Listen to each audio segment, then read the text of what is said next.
The dog who listened to snakes. Some legends start with thunder. Ours began with silence. Deep inside the Arizona-born wildlife preserve called Aranya, a girl crouched beside a three-legged German shepherd and whispered a secret into the fur behind his ear. No one else heard it, but the forest must have because the python stirred. Hours later, storm clouds gathered, power failed, and security gates unlatched themselves without a single fingerprint. Rangers sprinted, visitors scattered. Only two souls stayed calm amid the chaos. Lena, the girl who spoke to animals, and Coda, the battle-scarred dog who trusted her more than physics. They slipped through a half-open service door and found the snake gliding where no reptile should be toward the last light of the children's viewing deck. Each scale glimmered with a burned-in brand, the collector's mark. Each heartbeat felt borrowed from something darker. What followed tested the limits of instinct, love, and sacrifice. But it also revealed a language no scientist could catalogate, a conversation of eyes, breaths, and unbroken faith. Stay until the final frame, and you'll understand why every bark, every whisper, mattered more than bullets or tranquilizers ever could. The sun hung low in the African sky, casting long golden fingers through the acacia trees lining the winding dirt road. Dust rose in swirling spirals behind the ranger truck as it made its way toward the gates of Neoka Reserve, a vast expanse of wilderness stretching across 300,000 acres of untamed beauty. From a distance, the massive steel gates looked like a mouth opening into another world, one where the rules of cities and safety no longer applied. In the back seat, Sierra, a 6-year-old girl with wide hazel eyes and a braid that had come slightly undone, pressed her palms to the dusty window. Her breath fogged the glass as she leaned forward, catching her first glimpse of a giraffe in the distance. Her voice barely rose above a whisper. "Papa, did you see that one? It's even taller than the last." Beside her sat a dog with only 3 legs but the bearing of a king. Tala, a retired German Shepherd K9, had once been the legend of the Cape Wildfire Unit, credited with rescuing 5 firefighters during a blaze that nearly consumed an entire village. The scars on his flank were faded but permanent, a roadmap of pain, sacrifice, and survival. His right front leg was gone, amputated after he refused to leave his handler's side even as the flames collapsed around them. Since then, Tala had been moved from station to station, sometimes praised, sometimes forgotten, until now, when fate brought him back to the wild. Sierra rested her hand on his thick fur. Tala didn't move much, but his ears flicked slightly, acknowledging her presence. There was something unspoken between them from the moment they met, a quiet understanding, a rhythm that didn't require words or commands. Sierra had always been different with animals. She didn't just love them, she felt them. It was something her father, Marcus, a field ecologist and newly appointed head ranger at Neoka, noticed early on. She could calm a snarling stray with a glance, could sense danger even when the air was still. As they neared the gate, a woman in her late 60s stood waiting under the shade of a twisted marula tree. Grandma Elsie, tough as the reserve she helped build, waved them down with a wide-brimmed hat in one hand and a clipboard in the other. Her ankle was wrapped in a brace, and her sun-beaten face was drawn with worry. "Took you long enough," she said, managing half a smile. "We've had a hell of a night." Marcus stepped out and hugged her, dust rising between them. "What happened?" Elsie's eyes darkened. 2 enclosures were tampered with. The cheetahs stayed put, thank God. But one of the Burmese pythons is missing. Male, 6 meters. Strong enough to break a man's ribs just by coiling. Marcus's face froze. "You think it was sabotage?" "Or stupidity," she muttered, glancing toward the makeshift security booth. "But we're short-staffed, and there've been signs near the southern perimeter. Something's not right." Sierra slid down from the truck, brushing red dust from her shorts. She didn't hear the adults.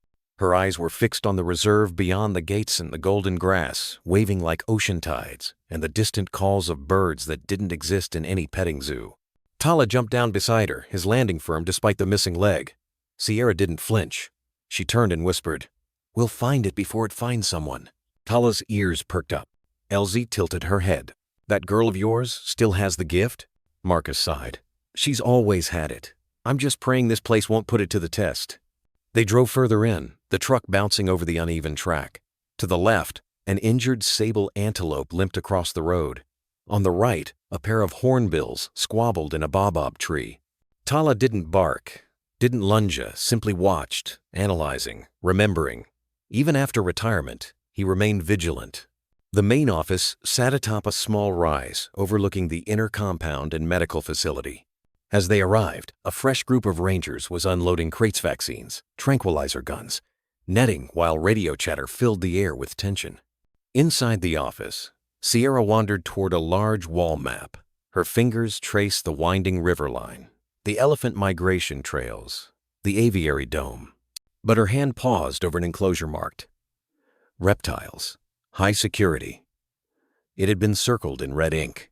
Marcus noticed and knelt beside her. That's where the snake came from. Sierra looked at him. It's scared. He frowned. You mean you're scared? She shook her head. It's scared. It didn't mean to hurt anyone. Marcus didn't know what to say. Outside, Tala sniffed the air and gave a low, short whine.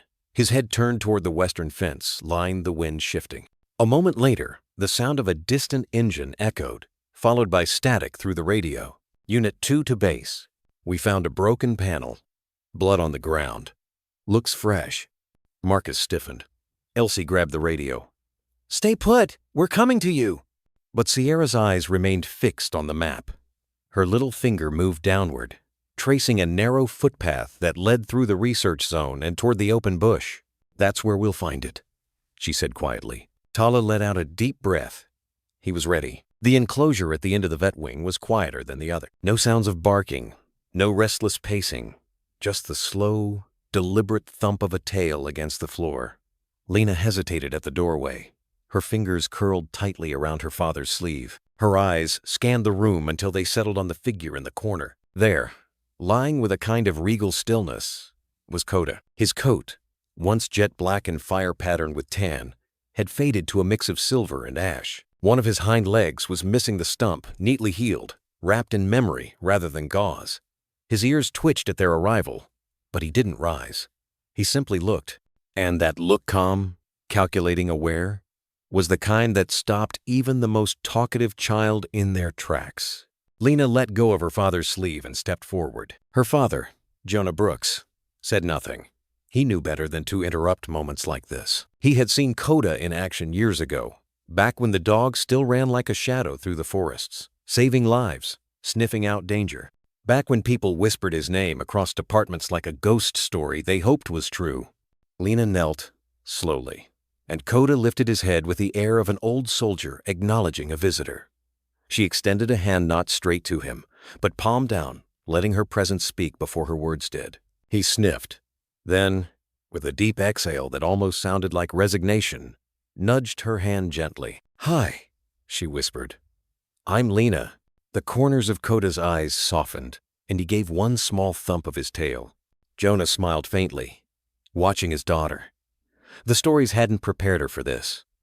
No briefing, no plaque on a kennel could convey the gravity of what this dog had been through her, what he had done.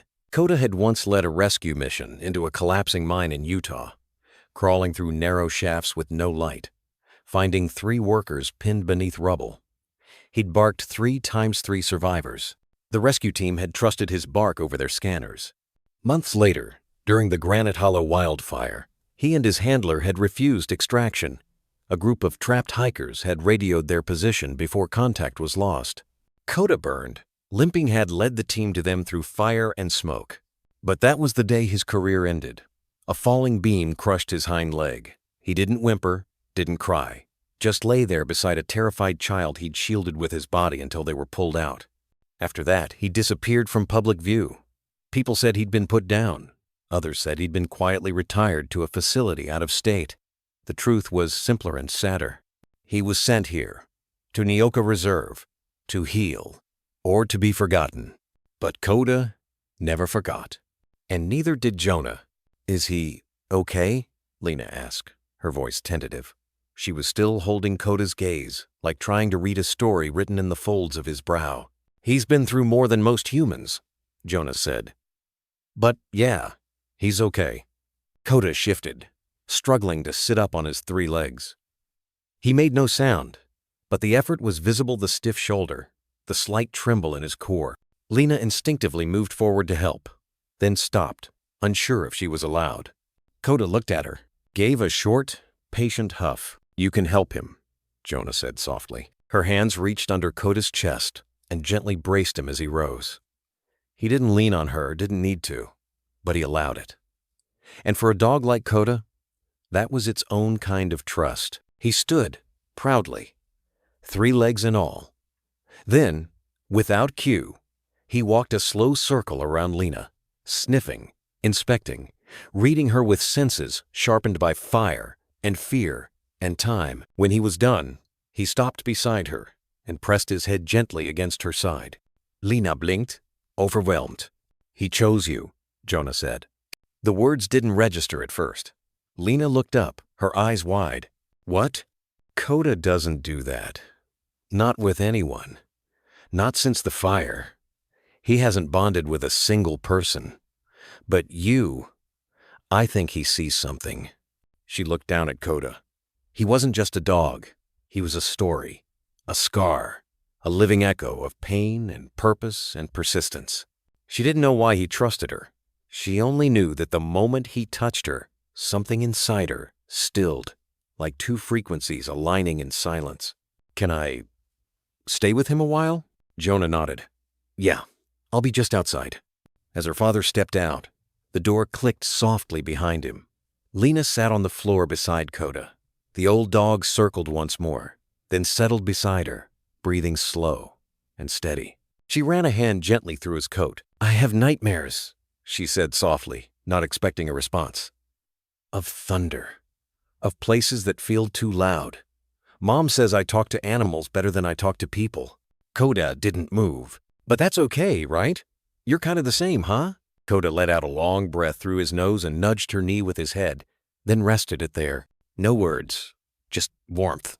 Outside, Jonah watched from the small vet observation window. He saw the 2 of them wounded, quiet, still breathing. He felt a weight lift from a part of his chest he didn't know was heavy. Maybe the past didn't have to stay broken. Maybe healing was just finding the right soul to lean on.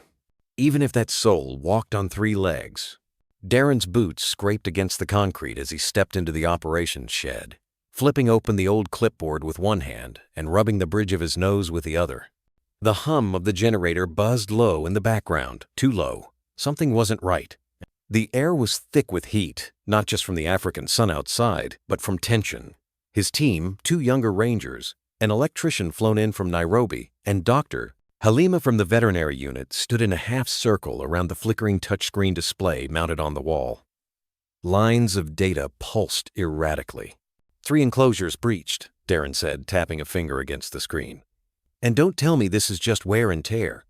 "Oh, we checked the locks this morning," one of the rangers spoke. "No tool marks, no force, just undone." Darren squinted at the power grid overlay. "And these surges? They're timed too perfectly. Power flickers just long enough for systems to reset and BAM security protocols stall. Manual overrides take minutes. That's all it takes." A silence stretched across the room. Then Halima spoke, voice taut. "This isn't just a technical glitch, Darren. Someone's testing us." And outside, the wind picked up, carrying with it the distant scent of dry grass and something else, a faint metallic tang.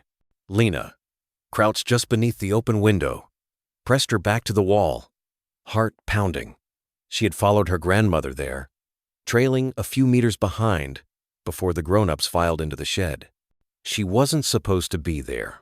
But ever since she had arrived at Nyoka Reserve, something had shifted in her, something awake and listening. She could feel it that morning when she met Coda, the gentle pull of presence that wrapped around her like an old memory.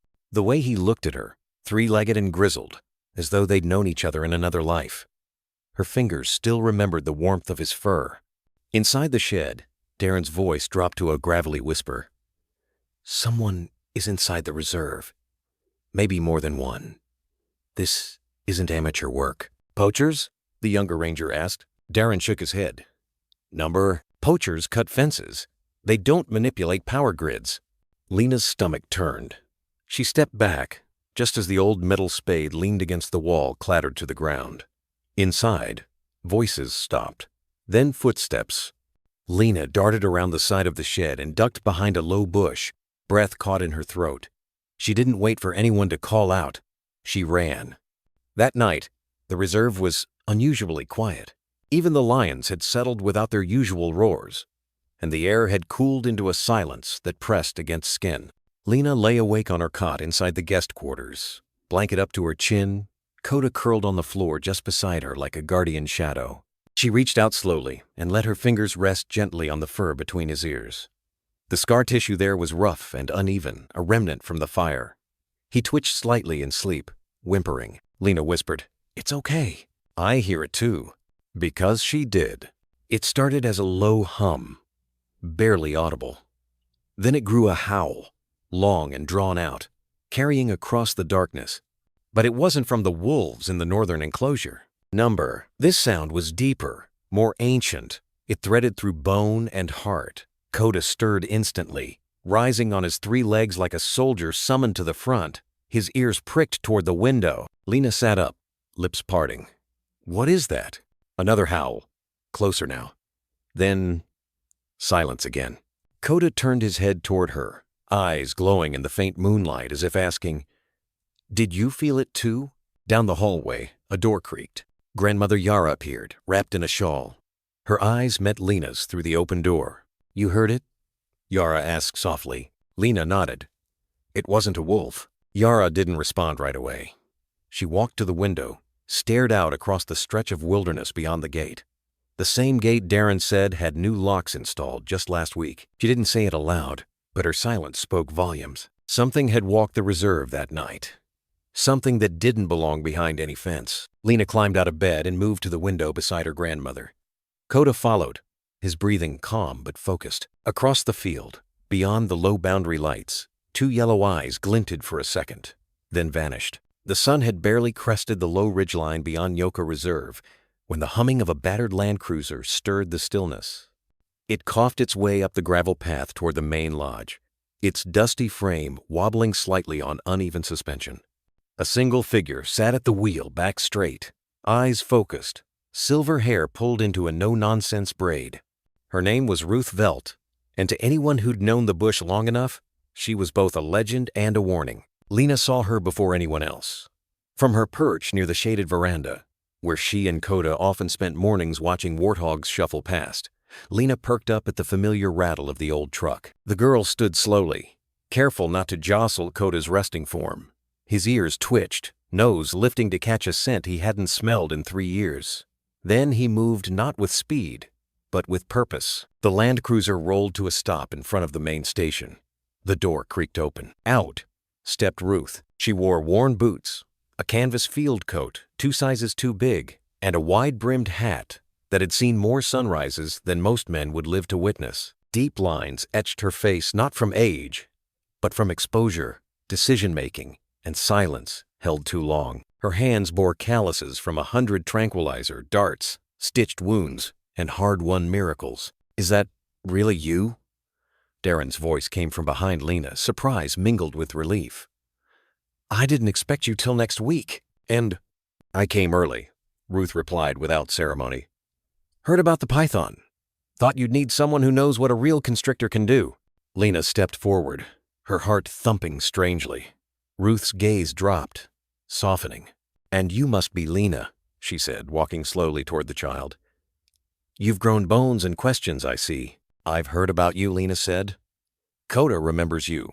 At the sound of his name, the 3-legged shepherd approached limping, steady. Ruth crouched without hesitation, ignoring the ache in her knees.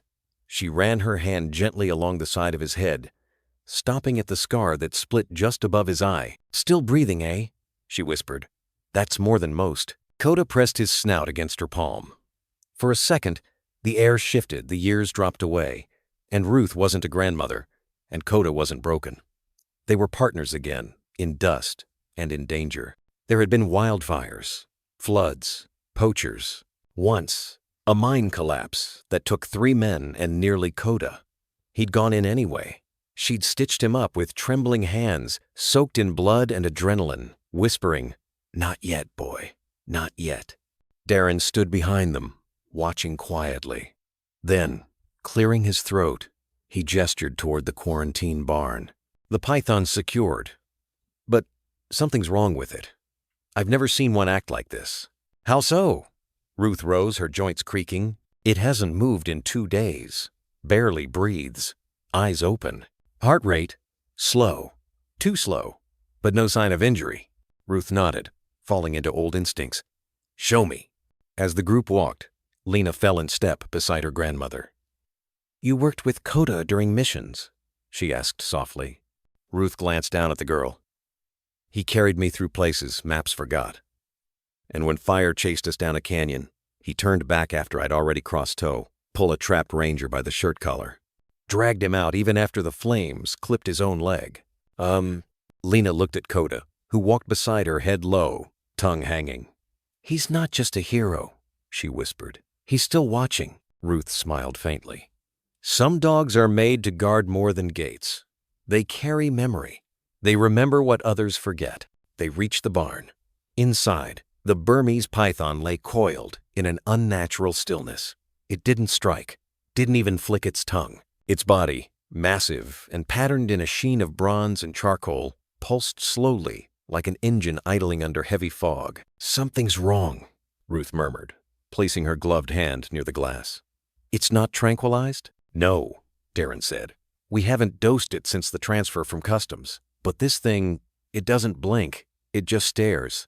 Ruth leaned in, narrowing her eyes. The python's pupils were pinpoints. Not of fear, of something else. Then she turned back to Darren. "Was the lock on this cage damaged?" He hesitated. "Yes." "How'd you know?" "Because this snake didn't try to escape. It was let out. And then it came back." A silence filled the space, heavy and strange. "You think it's been altered?" Darren asked, half joking. Ruth didn't answer. Instead, she turned to Lena. "You hear the animals, don't you?" Lena nodded slowly. "I want you to stay close to Coda," Ruth said, kneeling to her level. "And if you feel something strange like the air shifts, like you're being watched, you tell me. Not your father, not the rangers, me." Lena's lips parted, but no words came. Only a feeling in her chest like something old had awakened. Outside, the wind picked up. Coda turned his head sharply. His one remaining ear twitched. From the far edge of the trees, too deep for human eyes, something moved, not fast, not loud, but real. Ruth stood. "Something's coming." The morning sun had barely stretched its golden fingers across the canopy when the first scream cut through the quiet, sharp, human panic. Darren was already mid-step toward the operations trailer when his radio crackled violently. "East Quadrant Baboon enclosure breach. Troop on the move. Students arrow God. They're in the path." By the time he reached the clearing, it was chaos. A dozen students from the Westfield Middle School safari field trip were huddled in uneven clusters, most screaming, some crying, and one frozen in place staring at a baboon perched on the hood of their transport van like a jungle king reclaiming lost land. Lena had been nearby with Ruth, studying a shipment manifest for sedatives when the commotion began.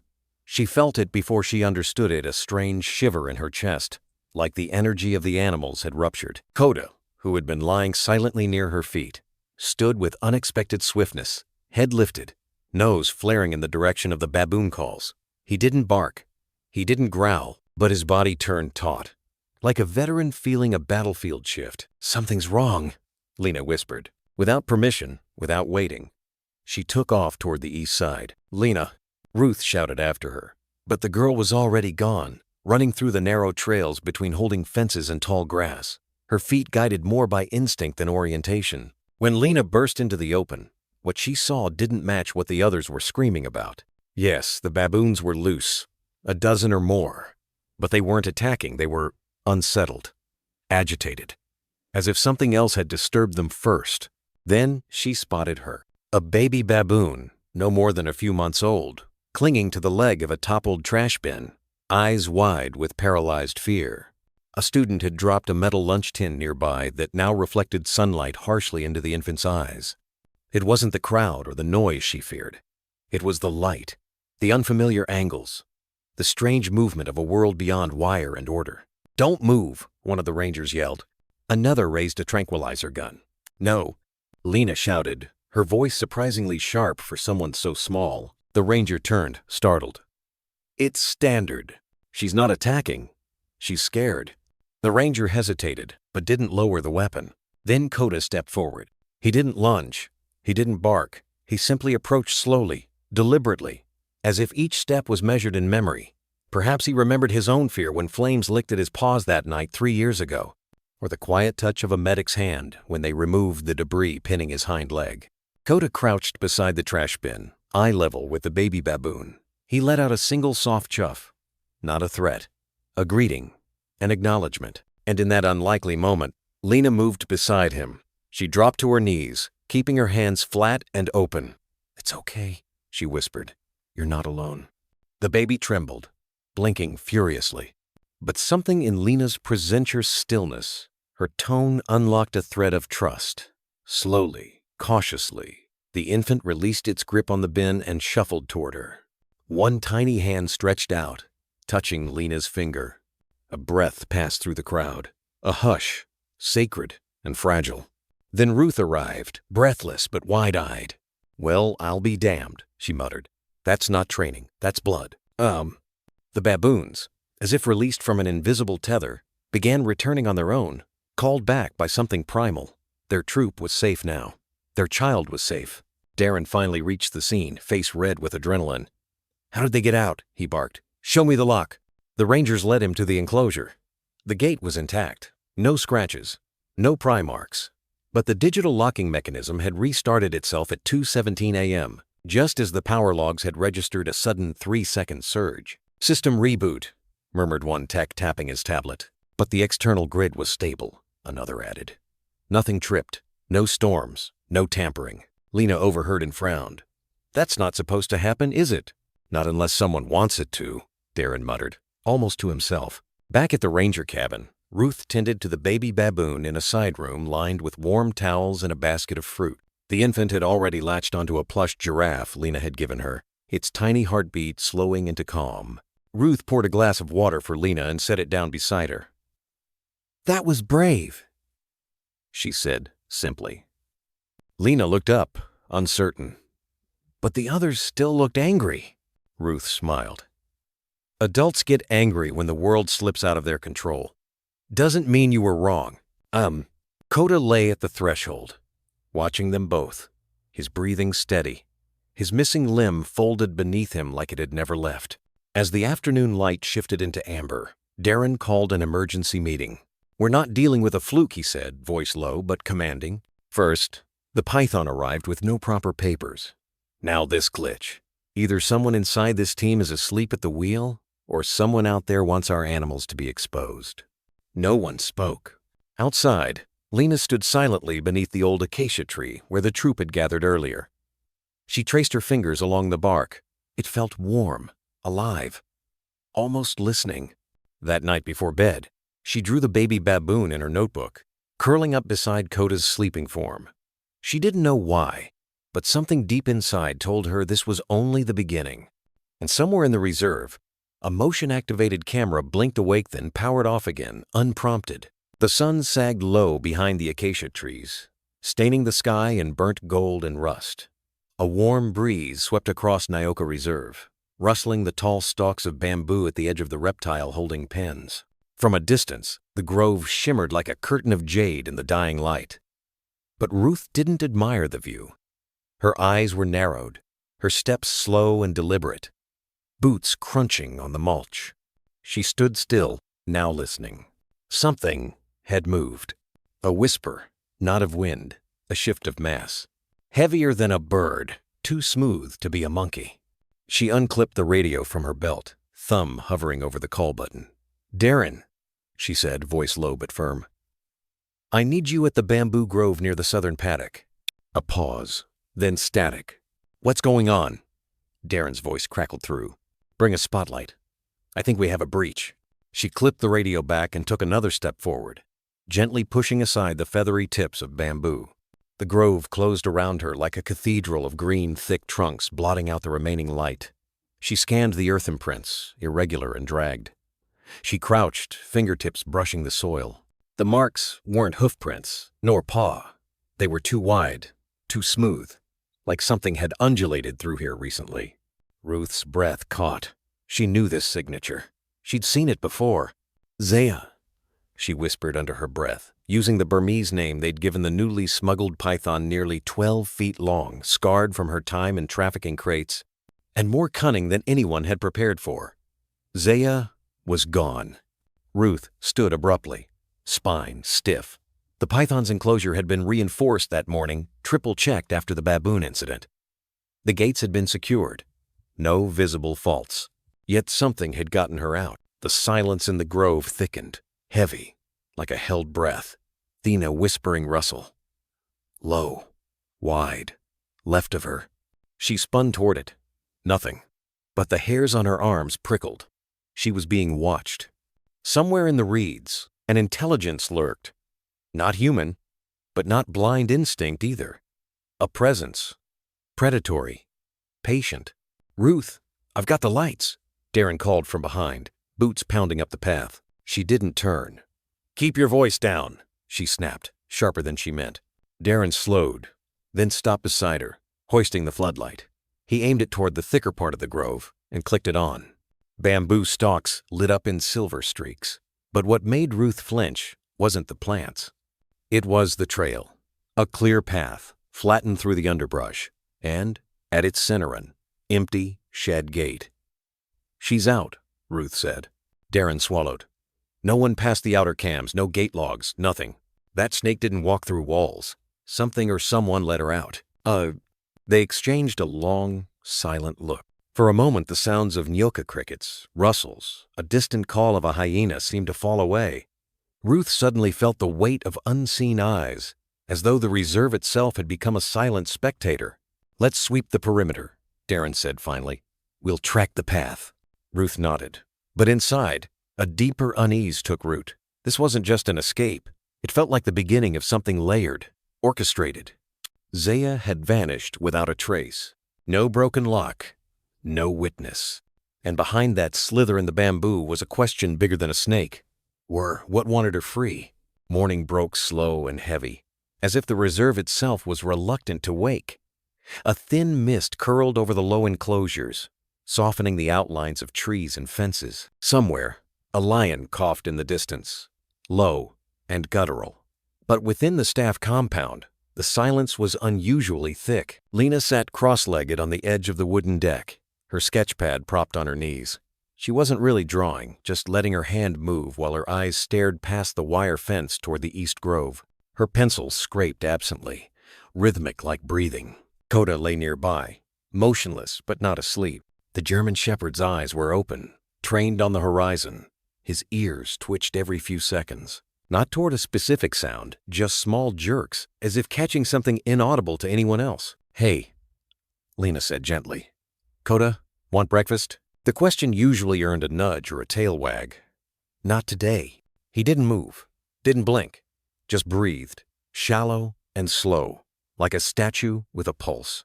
Lena's brows furrowed. She rose, walked to his side, and crouched down. "Coda?"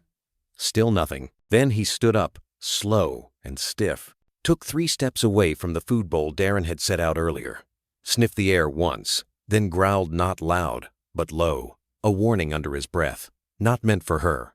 "Coda, what is it?" she whispered. He turned, looked at her. His eyes were alert, but there was something behind them, something Lena hadn't seen before. Recognition and fear. The pencil slipped from her hand. She backed away slowly and returned to her sketch pad, her heart thumping with a tension she didn't understand. Sitting down again, she flipped to a new page. Without knowing why, she started drawing. She didn't think, didn't plan shapes or outlines. Her hand just moved, guided by something under her skin. First, curved lines, overlapping, coils. Then, a long, smooth body. A shape that tightened and spiraled inward until it enveloped a figure. Lena blinked. She hadn't meant to draw a person, but there it was. Small, slouched, faceless, surrounded by a snake that wasn't attacking, but wasn't letting go either. She stared at it, confused. "What is this?" Behind her, Coda paced the edge of the fence, tail down, nose twitching toward the bamboo grove. He hadn't eaten, he hadn't barked, but he knew. Lena glanced between the dog and the drawing. The air felt wrong. Off-key. Like a note too sharp in an otherwise quiet song. She stood and tucked the sketchpad under her arm, eyes drifting once more toward the distant grove. It had always felt peaceful, whispering leaves, shaded paths. Now, it felt like something watching back. She walked to Coda's side. He didn't look at her, but leaned slightly into her leg. She reached down, fingers brushing through the coarse fur behind his ear. "It's back there, isn't it?" she whispered. No answer. But Coda didn't move. Didn't need to. They both already knew. Something wasn't right. The call came just after dawn. "Behind the quarantine gate," said Julio over the radio. "North fence line. Better bring gloves." By the time Darren arrived, the sun had risen, but light struggled to break through the thick canopy near the outer rim of the compound. The air was damp and still, the kind of stillness that made your ears strain for movement.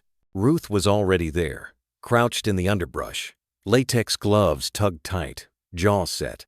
The deer lay crumpled against a log, as if it had folded in on itself mid-run. Its neck was bent at an unnatural angle, tongue slack from its mouth, eyes glassed over with the blank stare of sudden death.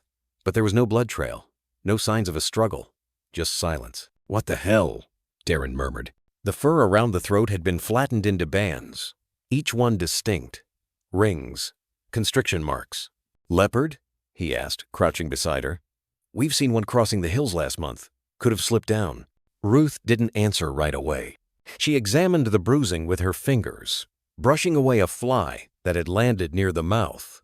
"No claw marks, no tearing at the hindquarters," she said quietly, "just compression." "So, not a cat?" Ruth shook her head slowly. "That's not how leopards kill.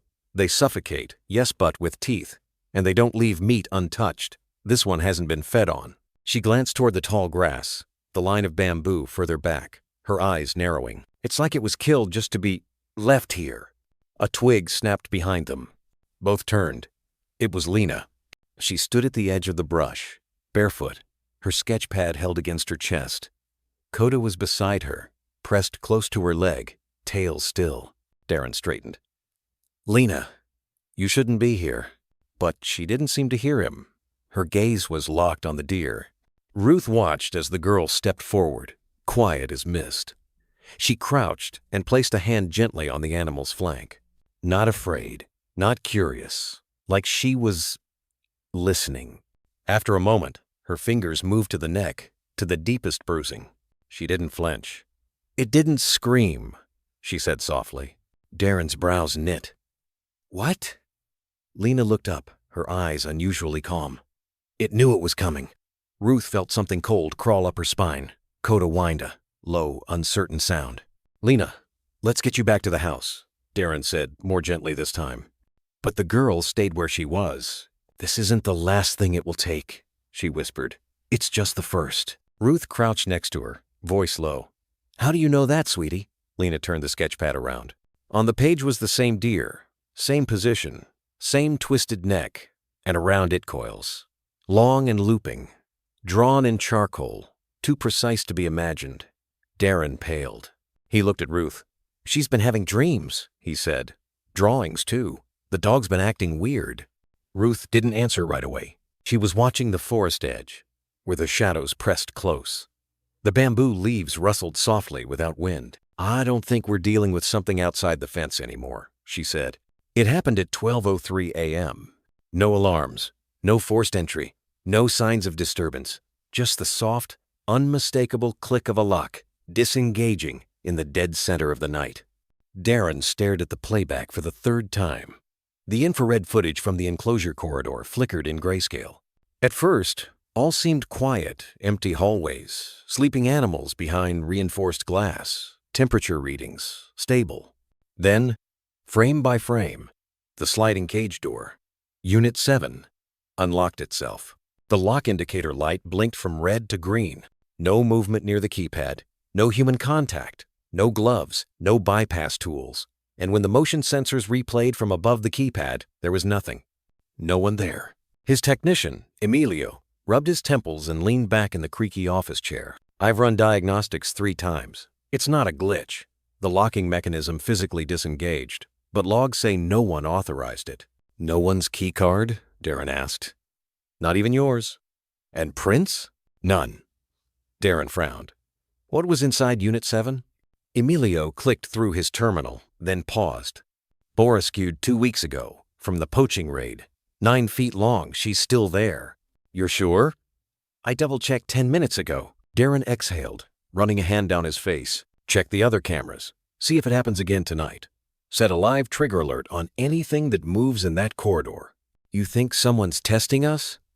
I don't know, Darren muttered, but something's not playing by the rules anymore. Lena couldn't sleep. Not after the deer. Not after what she'd drawn before it even died.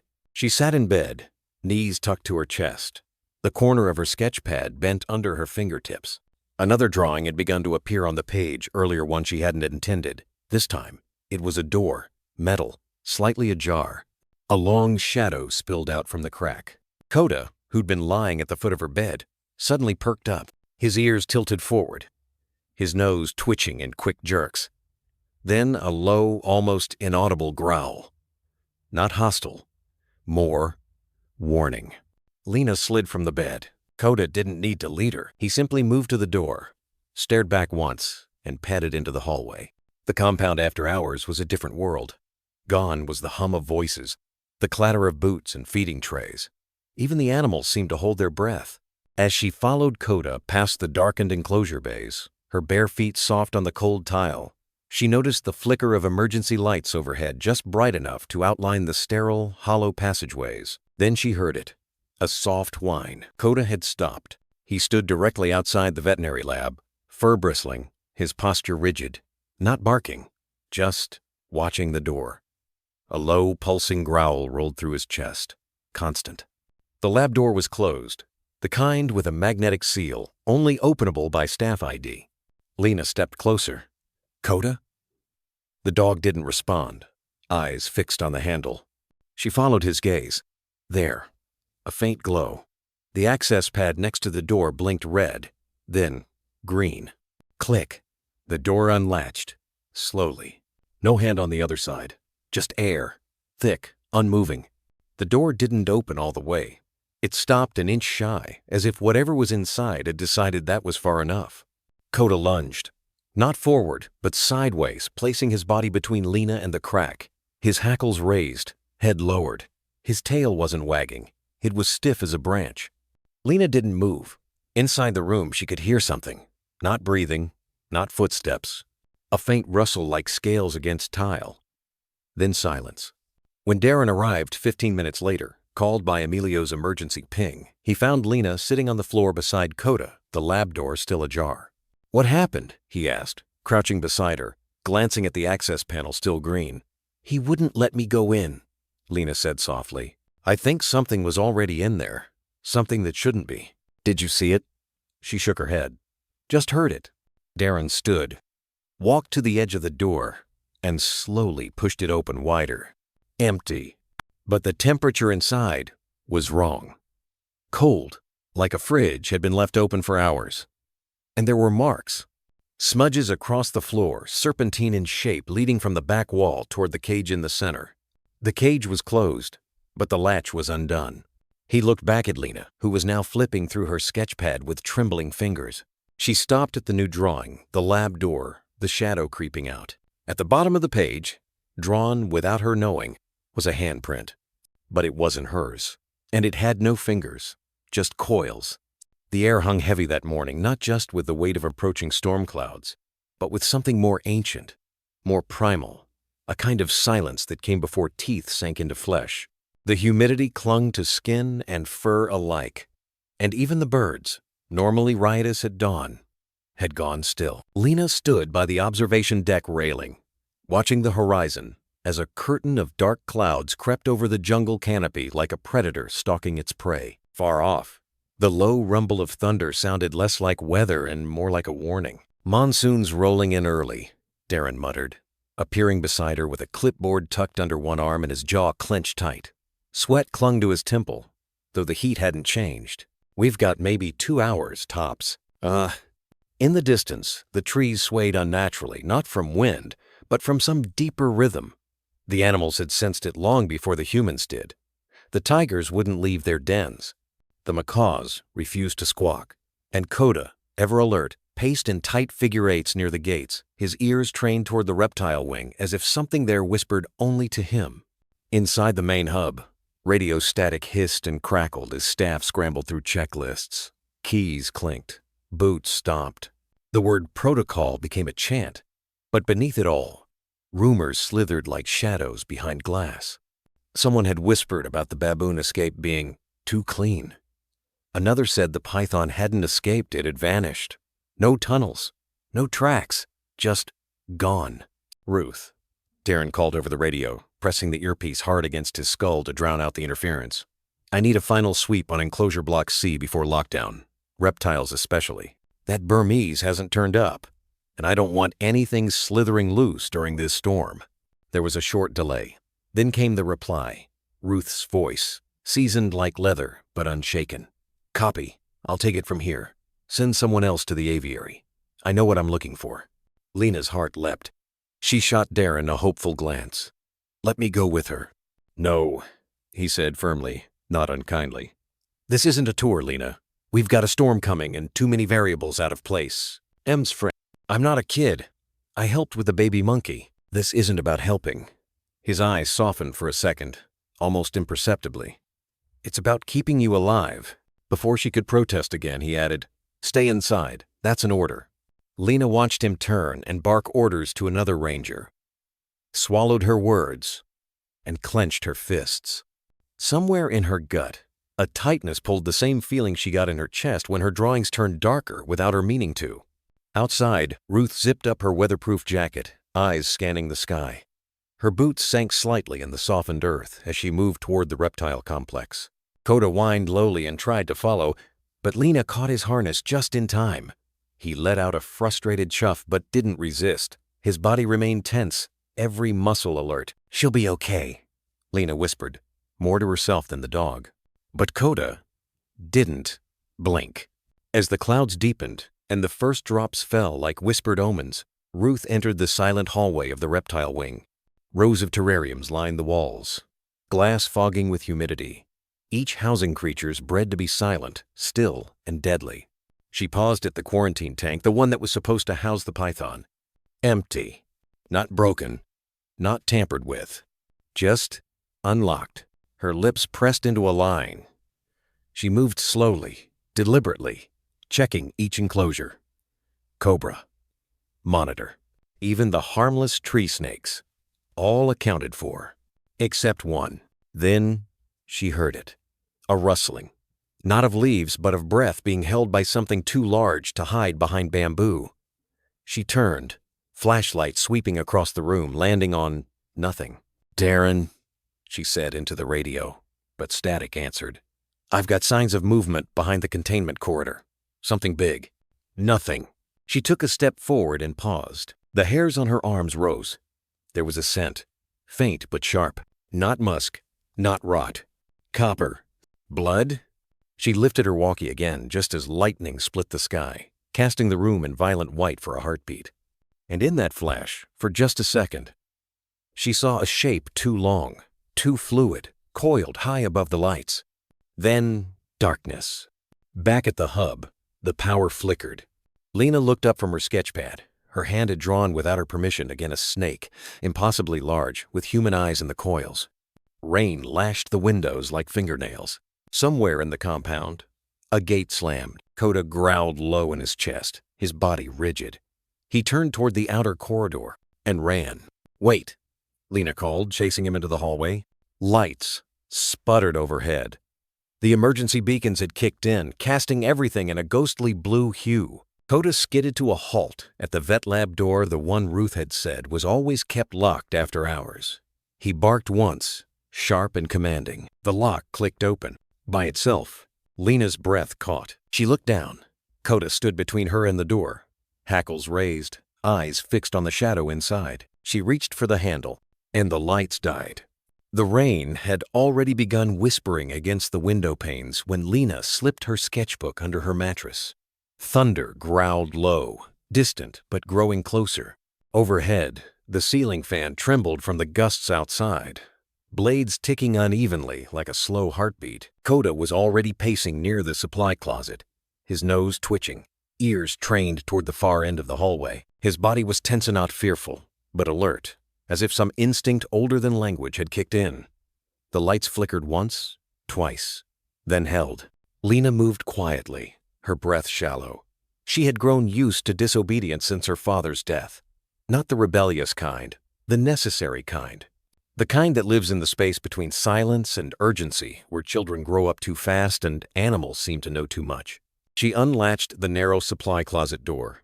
Inside, the faint scent of cleaning alcohol and sun-dried towels lingered. Boxes were stacked haphazardly, and to the left, beneath a rusting rack of ponchos and toolkits, sat the old window, just big enough for a girl and a dog to pass through. She turned to Koda. "You sure about this?" Koda didn't bark.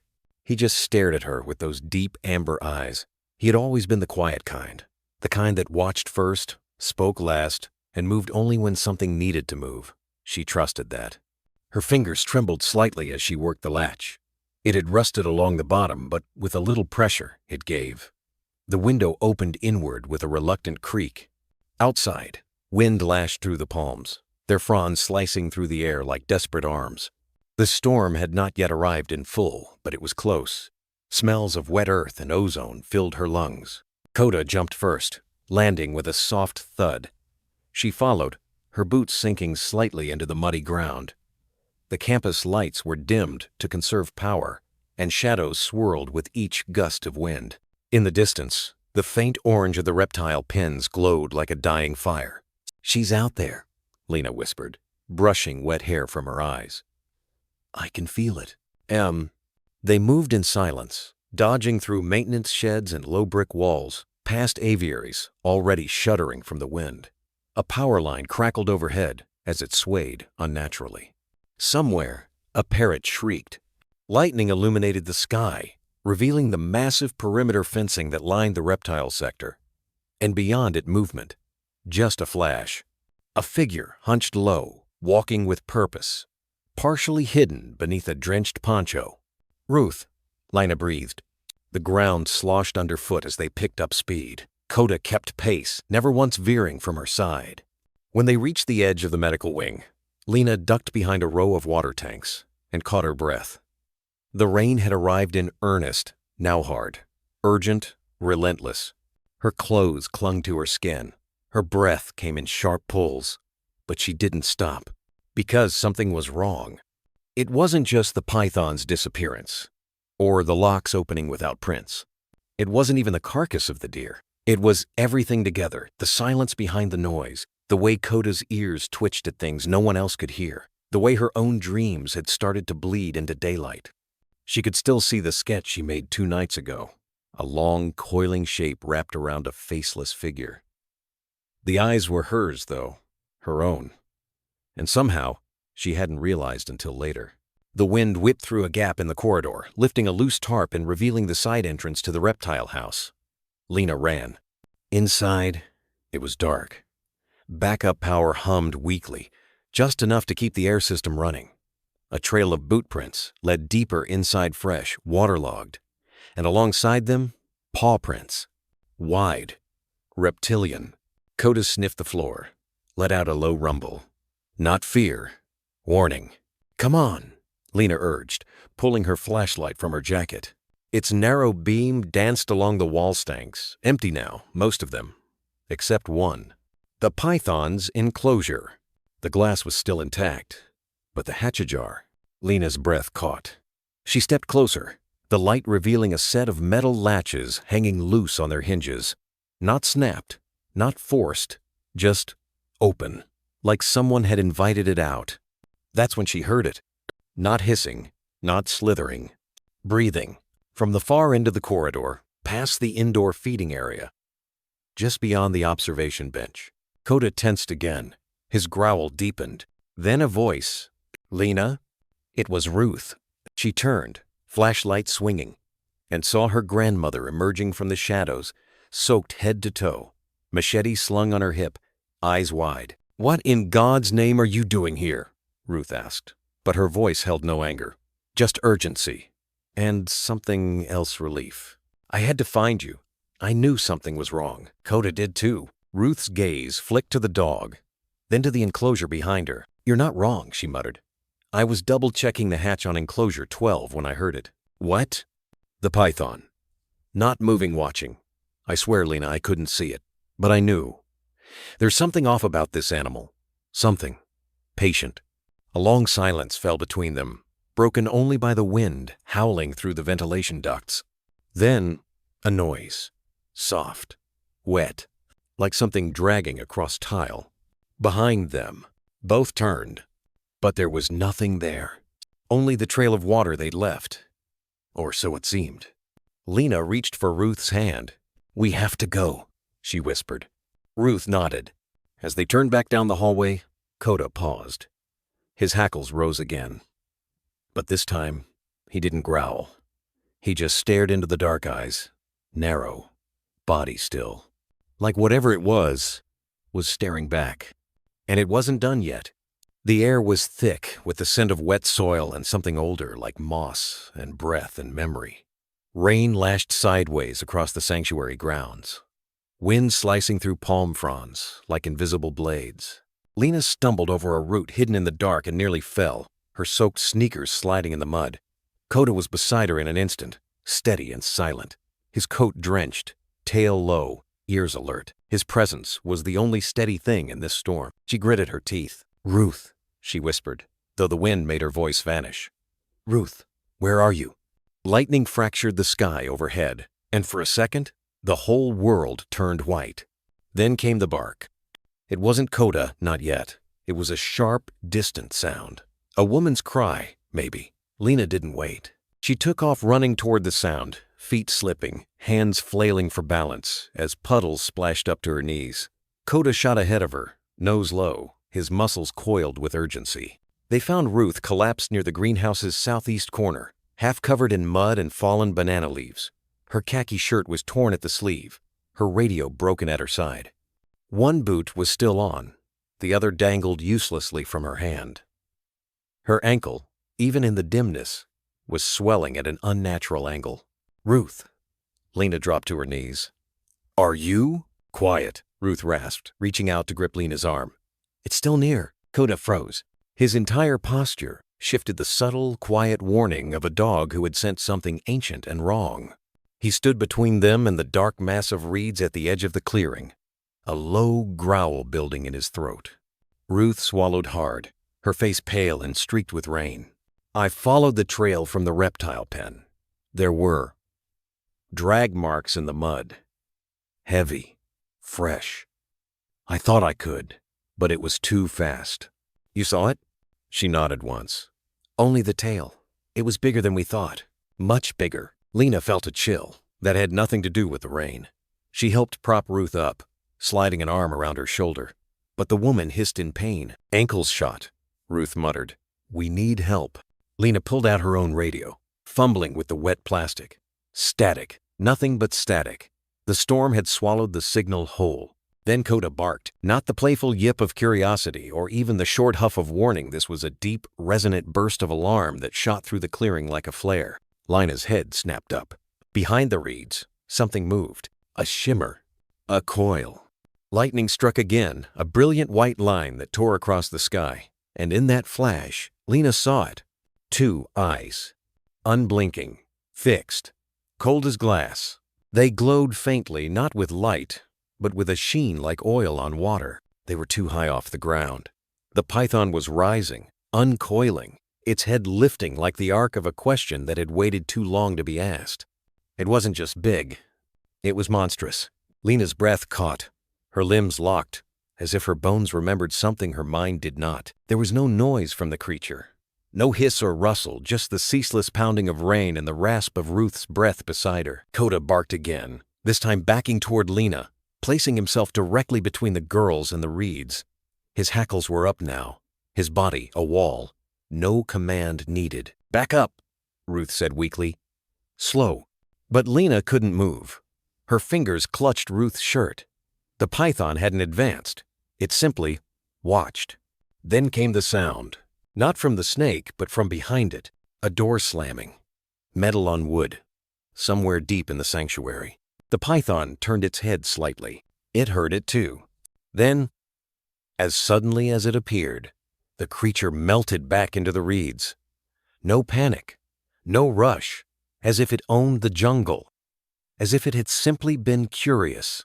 Lena gasped as her knees gave way and she sank beside Ruth again, chest heaving. "What the hell is it doing?" she whispered. Ruth coughed.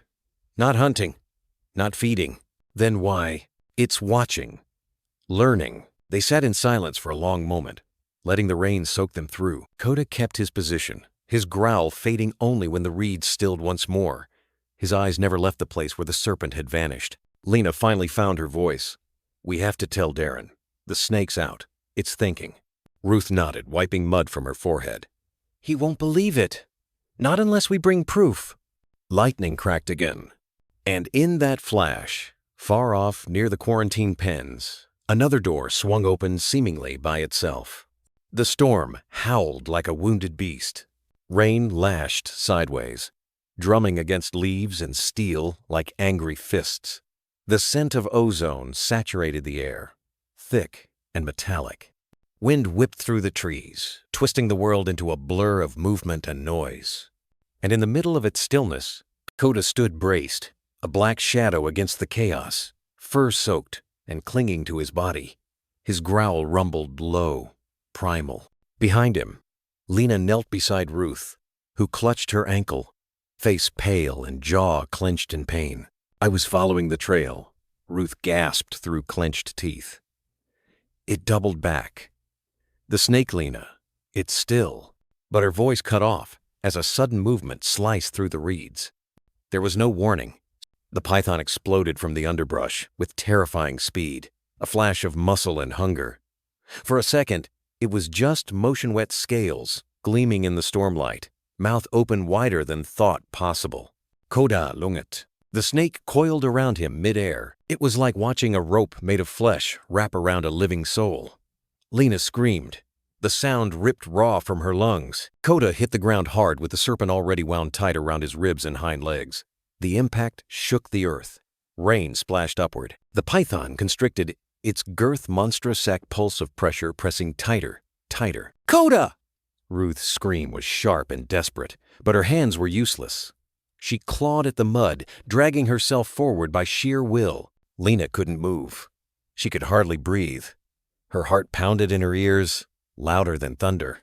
The python's eyes were gleaming, unblinking, alien. Its head hovered near Coda's shoulder, tongue flicking in and out like a clock's second hand, calm and cold, as if it already knew how this would end. But Coda wasn't done. His front legs kicked, his jaws snapped at the coils, foam at his lips. But the python adjusted tighter, now compressing his lungs. His ribs creaked under the strain. "Run," Ruth choked, reaching toward Lena. "Lena, you have to run." But Lena didn't. She stepped forward. "Coda," she whispered, almost a prayer, her eyes locked on his. And then he looked at her.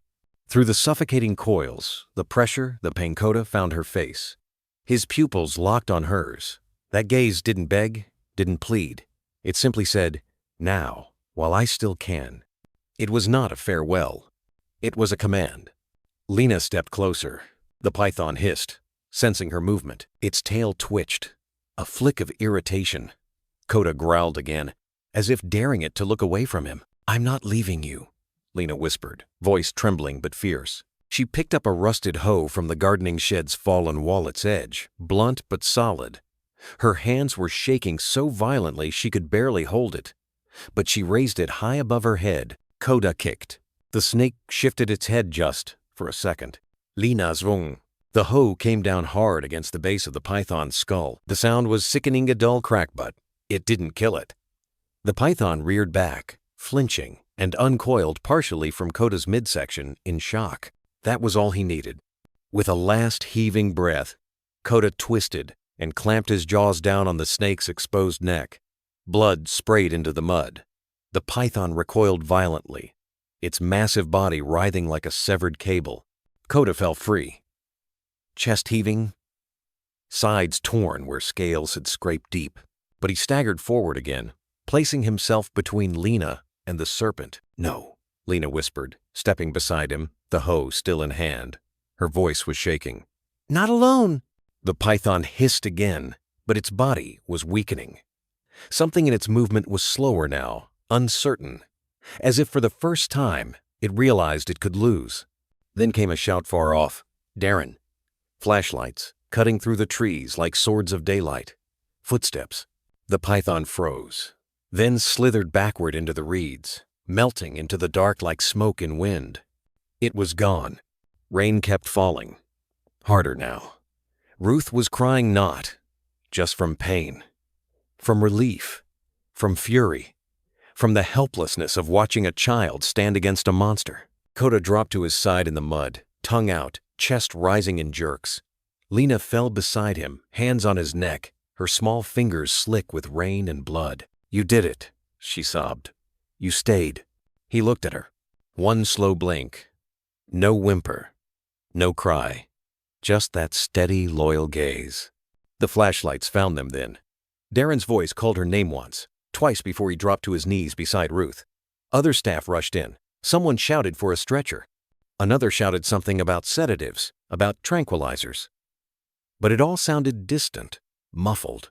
Because Lena was still kneeling in the mud, arms around Coda, her head on his side.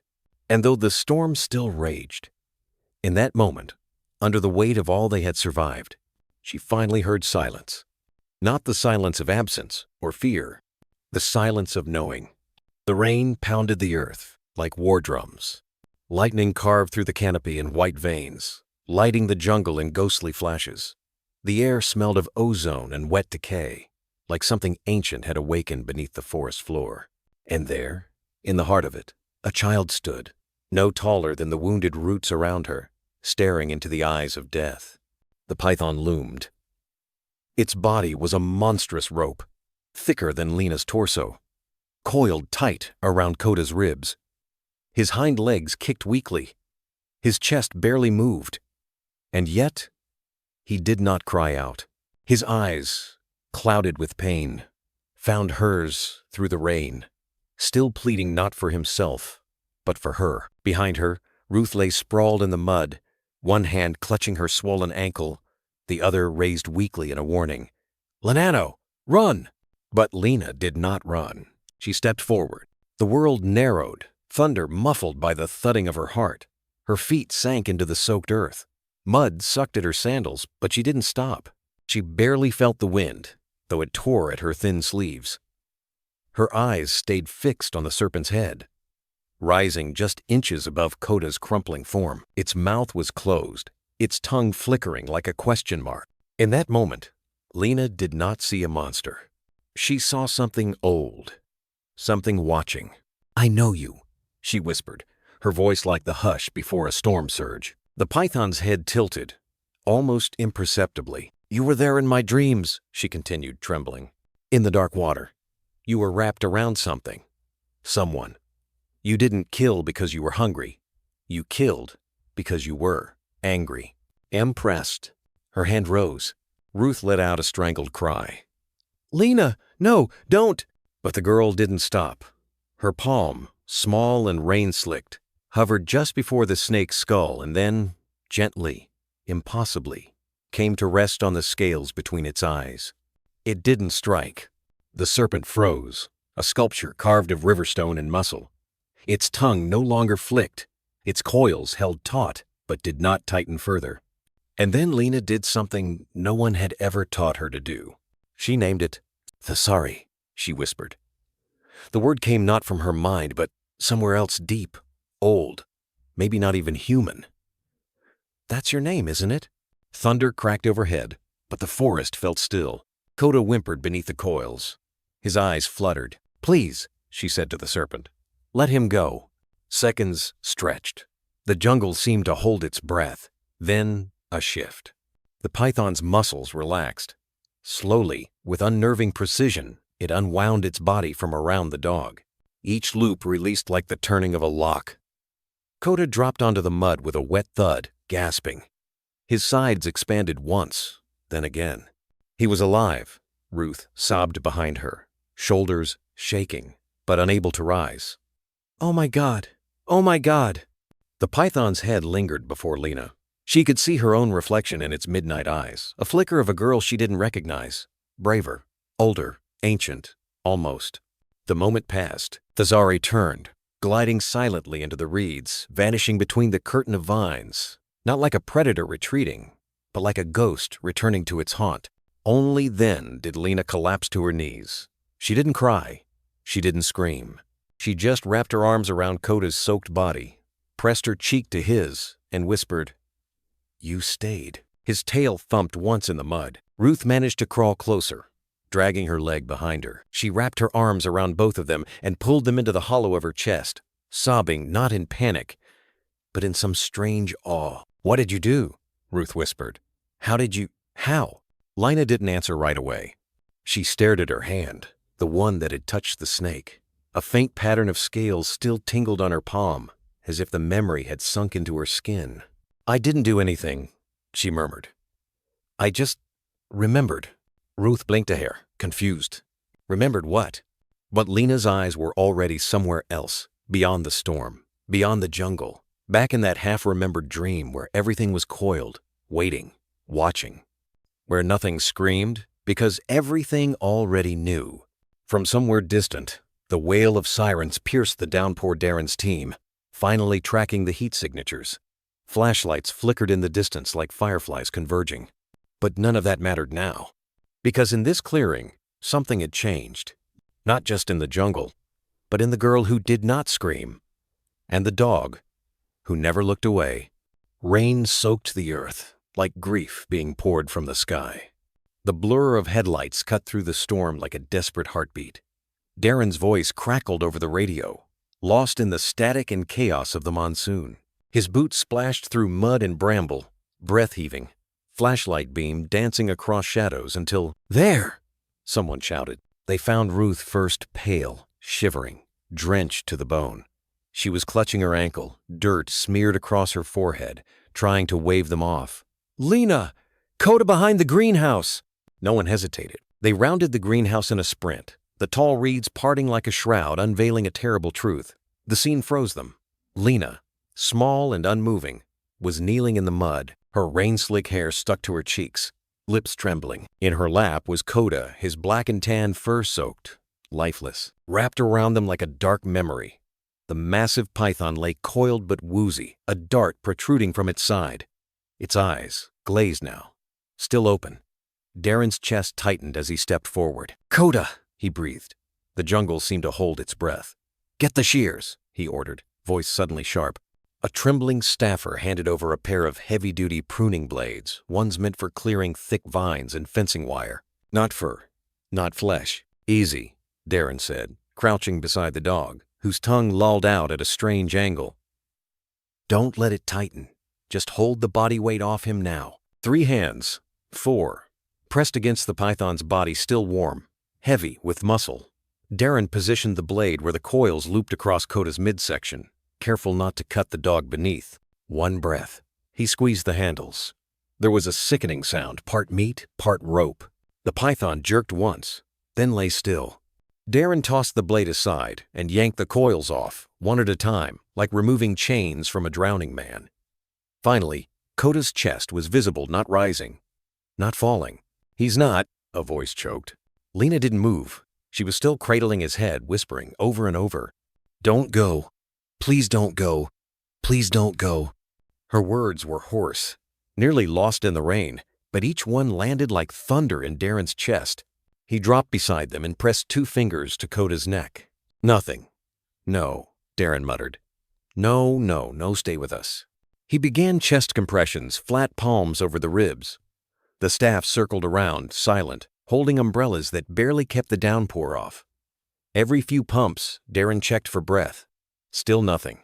Lena was shaking violently now, her hands pressed against Coda's soaked fur as if her touch alone could pull him back from wherever he was going.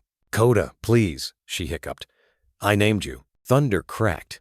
Far too close. Darren leaned in again. Another breathless pause. He felt it, the faintest flutter under his fingers. "He's got a pulse," he shouted. "Weak! But damn, Ithy's there!" The relief broke like a wave. Ruth, still crawling toward them from the path, sobbed out loud. One of the assistants covered their mouth.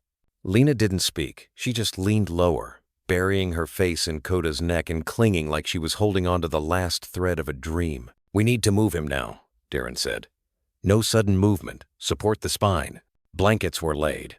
Koda was lifted with the kind of reverence usually reserved for saints and soldiers. The python remained unmoving beside them, the storm pounding around it like nature itself was ashamed. As they reached the clinic, Darren heard one of the interns whisper behind him, "I've never seen an animal survive a constriction like that." Neither had he. They laid Koda on a steel table under warm lights, IV tubes snaking into his veins. A vet assistant checked for bruised organs. Another monitored oxygen. The room buzzed with the kind of tense silence that only comes when you know hope is a fragile thing and might not last till morning.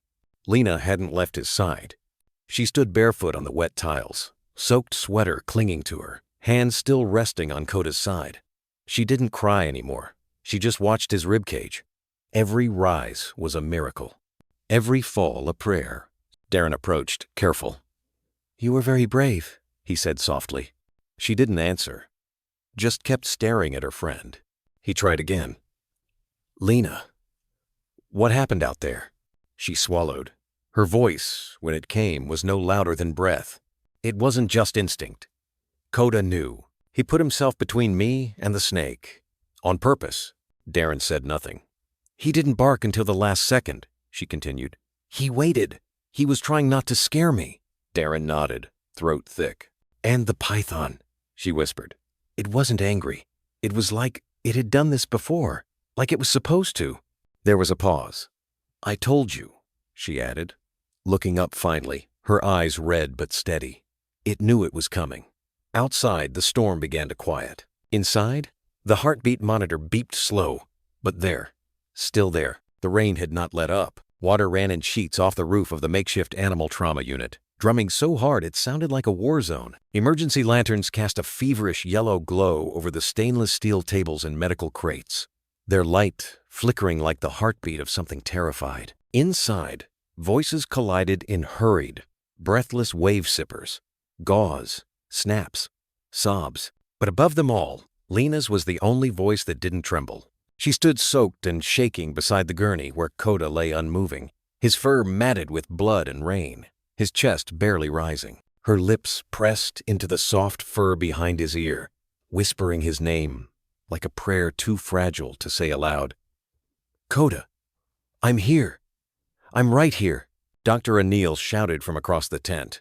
"BP is dropping systolic in the 40s. He needs fluids. Now." Darren barreled in, his radio still strapped to his hip, soaked to the bone and looking older than he had hours before. Behind him, two vet techs wheeled in a crash cart while root hobbling, ankle swollen and wrapped in wet gauze, pushed past them all. "You shouldn't be walking," Darren told her sharply. "I'm not sitting while he dies," Ruth snapped back, her voice breaking. She clutched the edge of the table as if it was the only thing anchoring her in this storm of blood and heartbreak. Her eyes, usually analytical and sharp, were blurred with tears. "Move over. I trained him. I know his rhythm better than any of you." Koda let out a shallow, gurgling wheeze. Lena's knees buckled, but she didn't fall. She gripped his side with both hands, as if her small frame could somehow keep his soul tethered. "He's not done," she whispered. "He can't be." Someone said something about adrenaline. Another about CPR. Syringes clicked. Gauze soaked red. The smell of antiseptic couldn't cover the coppery scent of trauma. But Lena didn't notice any of it. She was staring at his eyes, half-lidded now, distant, as if he were already drifting towards somewhere she couldn't follow. Ruth placed two fingers gently on Koda's ribcage, just above his heart. "Still beating," she muttered. "Faint, but there." Darren leaned in, voice low. "We need to make a decision. He's non-responsive. If we push too hard, we'll break him." Better broken than buried," Ruth hissed. Dr. Anil looked from one to the other, clearly conflicted. "There's the option, to let him go humanely." "No," Lena said, her voice low. The word fell like a stone in water quiet, but devastating. "No," she repeated louder this time. "He's not done yet." Her fists were clenched at her sides. her soaked braids dripping onto the linoleum. She looked impossibly small amid the chaos, a girl no older than 12 defying a room of adults with nothing but her grief and her stubborn, unshaken belief. He came for me. He fought that thing for me. Don't you dare give up on him. Ruth's eyes met Darren's. She's right. He exhaled hard, rubbing the water from his face. We go full effort. The team sprang into motion. Electrodes were pressed to Coda's skin.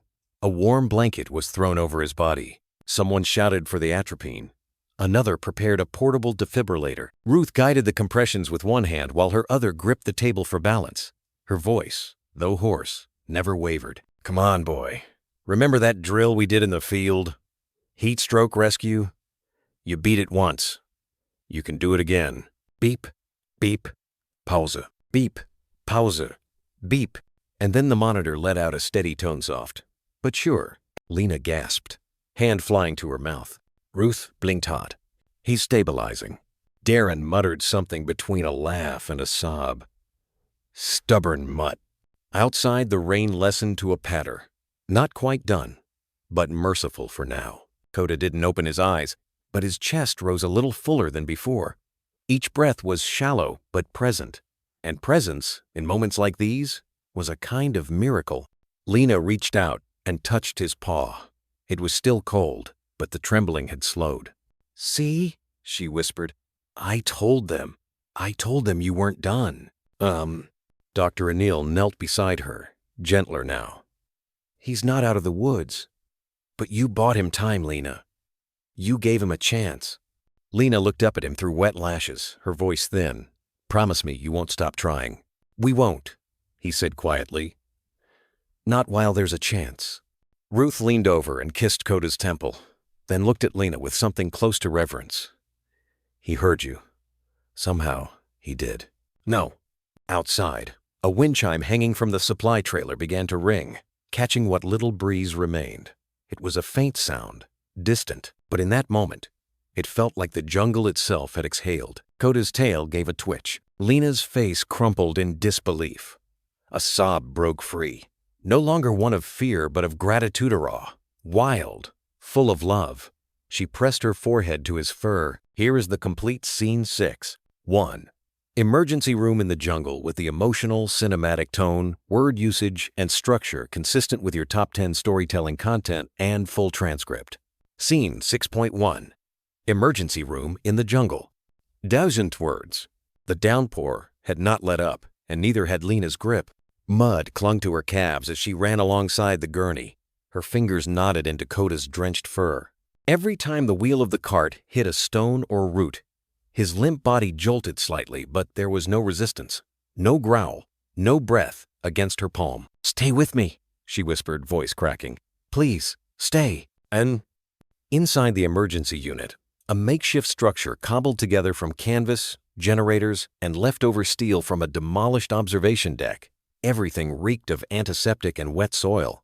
The hum of fluorescent lights flickered above as the team swarmed in. Plastic sheeting hung over exposed beams like a desperate attempt at sterility. Get the 4 in now. His gums are pale. He's crashing. 2 vet techs hovered over Coda, while a third adjusted the oxygen tube on his snout. The monitor beeped irregular, stuttering like a broken metronome ticking away hope. Lena stood just beyond the barrier, barefoot, rain-soaked, trembling. Then Ruth limped in, her ankle hastily bandaged and soaked with her own blood, dragged behind her as she pulled herself through the flap door. You shouldn't be here, Darren growled, following close behind. You're in shock. So is he, Ruth replied, breath shallow. And I've known his vitals longer than anyone in this room. M. Quote. She staggered to the table, pushing past a stunned technician. No one stopped her. I need atropine. 2 milligrams, she ordered, eyes locked on the monitor. And suction now. Coda's chest barely rose. Lena couldn't breathe. Lena, Darren said, squatting beside her. We might need to prepare you if we can't stabilize him. No, she cut in, a sharpness to her voice that startled even herself. Darren looked at her, this muddy, shaking child with dried leaves tangled in her braids and blood on her cheeks. She didn't blink. He's not done yet, she said. The room stilled. Even the machines seemed to hush, holding their breath. Coda's tail had never moved. Not once. Ruth's hands trembled, but not from pain, from pressure. Each movement mattered.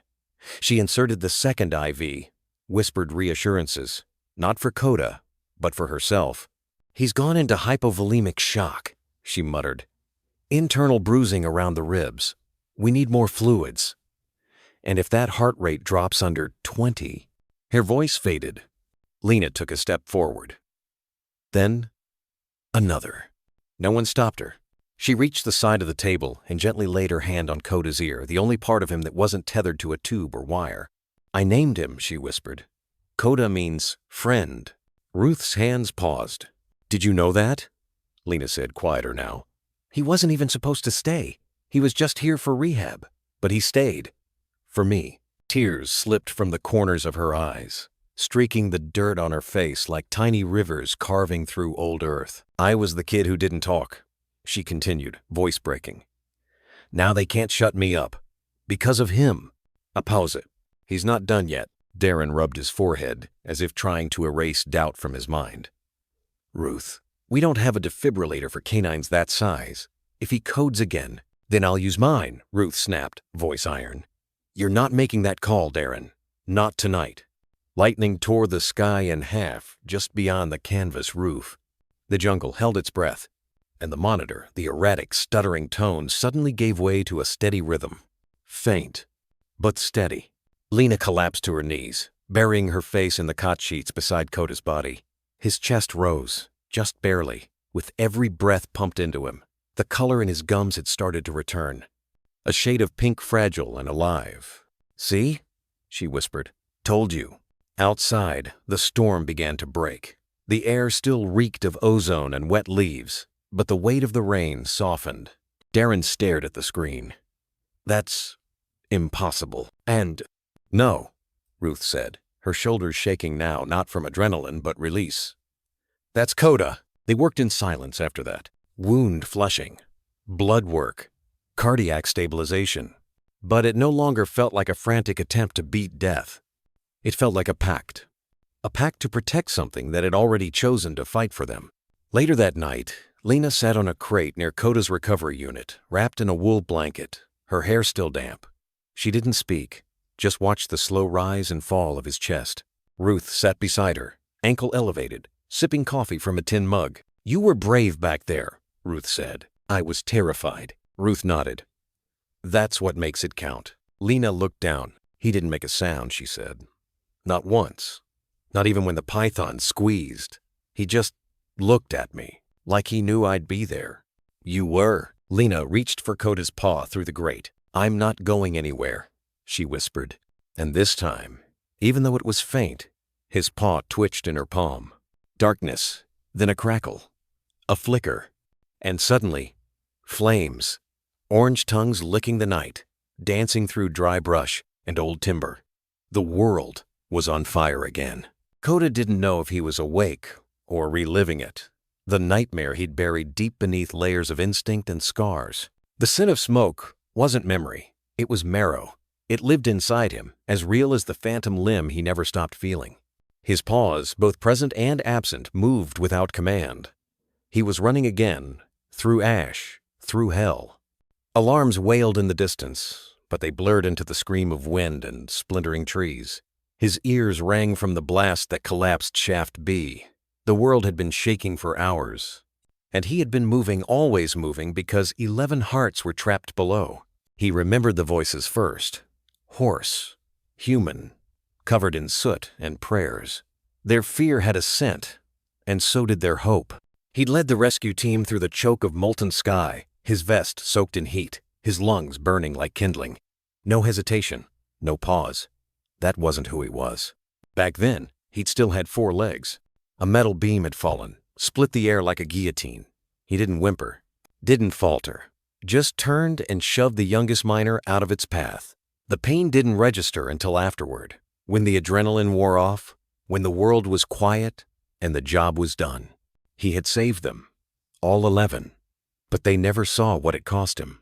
They clapped, cried, hugged his handler, thanked the heavens. And Coda lay in the ash, his leg crushed. heartbeat faltering, staring at the night sky that had no stars. He had drifted into unconsciousness back then too, but this time something shimmered in the haze. A soft voice. A child's voice. Coda. He turned. But this was no memory. The air wasn't smoke. It was gold. Soft, quiet gold, like light through stained glass. And standing in it was Lena. Younger, maybe 6 or 7, hair damp from tears or rain, he couldn't tell. Barefoot, in pajamas, like she had wandered out of a dream and into his. "There's still more to protect," she whispered. "Not afraid of the fire." He whined softly, not in pain, in recognition. This wasn't the mine. This wasn't the forest. This was somewhere between. She stepped forward, her hand resting gently on the place where his missing leg used to be. But she didn't pity him. Her eyes didn't hold sorrow. Only clarity. "You're not finished, Coda." And then, for the first time in years, he felt whole. Not because the leg had returned, but because the fire inside him had.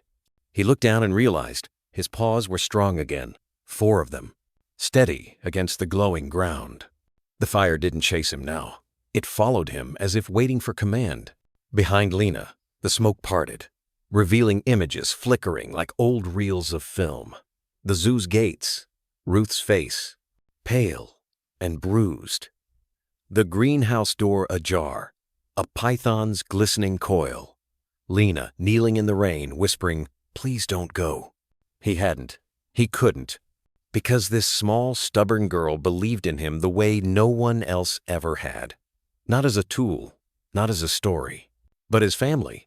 The world began to shift again. The flames dimmed. Coda turned toward Lena one last time. She smiled the kind of smile that quiets storms, then whispered, "Wake up." In the real world, monitors beeped erratically. Rain still whispered against the clinic's tin roof. Ruth lay on a cot nearby, ankle bandaged, body weak, but her eyes fixed on him. Darren stood at the door, arms folded, regret tightening his face. And Lena. She sat beside the metal table where Coda lay, her head resting on his chest, one hand gently curled around his ear, the other pressed to his heart, waiting not just for movement, but for answer. The vet had done what she could. The rest was up to him. And just as Ruth turned to look away to hide the grief swelling in her throat, Coda exhaled. Not a gasp, not a jolt, just a long, rattled breath. Lena froze. Her head shot up. The world went still. "Coda?" she whispered. Another breath. Shallow, but steady. Then a twitch in his back leg. Then a blink. His eyes opened slowly, glazed but searching. And the first thing he saw was her. Rain still poured outside. But inside that room, a fire had been relit. Not the kind that devours, the kind that remembers. The monitors sang their steady mechanical lullaby of beeps, like a heartbeat echoing in a room that dared not breathe. Ruth stood hunched over the steel table, her shoulders trembling under the weight of exhaustion and pain. Her ankle was bandaged, hastily done. She had refused the stretcher. Her place was here, not in some recovery bed far from Coda. The trauma unit was makeshift, just a converted maintenance shed retrofitted with sterile equipment and a single ceiling fan that did little more than stir the heavy jungle air. Lena sat curled on a plastic stool, her knees pulled tightly to her chest. Her eyes never left Coda's chest. It rose slowly, then fell. Then the pause. Longer this time. Too long. A red line blinked on the monitor. 1, 2, 3. Flat. A high-pitched tone sliced through the room. One long, merciless scream from the machine, the kind that didn't lie. Ruth reached instinctively for the CPR bag but froze halfway. Her fingers hovered in midair. "No," she breathed, her voice shattering like glass on tile. "No, no, no." But Lena didn't scream. She didn't wail or thrash or beg. She stood, slow, deliberate, as if pulled by a string tied to something sacred. She stepped forward, brushing past Ruth, past the table's cold steel leg, until she was at Coda's side. His fur was still damp, clinging to his frame like sorrow made flesh. The bandage across his abdomen had darkened again with blood. A small IV line dangled from his front paw. His one remaining hind leg, the strong one, twitched once, then stilled. Lena reached out and placed her hand on his chest. No rise, no fall. "Coda," she whispered, voice like wind brushing tall grass. "You can't leave. Not yet. Not with the storm still coming." Her other hand reached up, cupping his snout gently.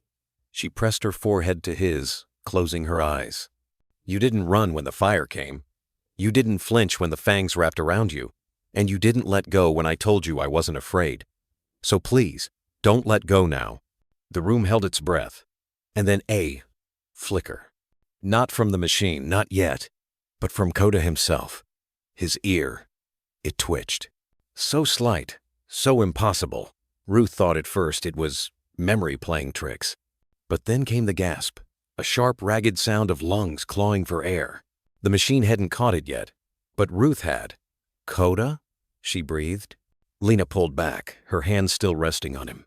His chest lifted barely. The lines on the monitor trembled. Then one chirp. Another. The flat line vanished, overtaken by jagged peaks and valleys, delicate and weak, but unmistakably alive. Ruth's knees gave out. She slumped into a stool, burying her face in her hands. But the sob that escaped her was not of grief, it was awe, relief, a surrender to something bigger than knowledge or data or diagnosis. She looked at Darren, who had arrived breathless, soaked, and silent in the doorway just moments earlier. He hadn't spoken a word, simply watched with haunted eyes. She turned toward him now, blinking tears from her lashes. "Sometimes instinct is stronger than science," she whispered. "Sometimes it just is." Darren exhaled, as if he'd been underwater all this time. "How?" he asked. "He was gone. He wasn't," Lena said simply. Because she knew. Coda had always carried something inside him. Not just strength or training or duty, but memory. The kind passed not just through experience, but through something deeper connection. He remembered the smoke-choked tunnel and the desperate cries of trapped miners. He remembered the heat on his fur, the weight of collapsing steel, the moment he chose to run in rather than out. And now, somewhere in that in-between world between heartbeat and silence, between memory and oblivion, he remembered Lena's voice. There's still more to protect. The rain outside softened to a hush, the storm withdrawing like a tide of thunder. A shaft of moonlight broke through a crack in the corrugated ceiling and fell gently across Coda's brow. He stirred again. A groan this time. A real one. Lena smiled, her lip trembling. "You heard me." Coda's eye blinked open, just one, heavy and glazed with pain. But it moved, found her. The connection clicked back into place like a compass finding true north. His gaze said everything. "I'm here. I stayed. For you." Ruth leaned forward again, brushing his side lightly with a stethoscope. "Pulse is irregular, but it's there. It's there." She wiped her face with the back of her hand, her voice catching again.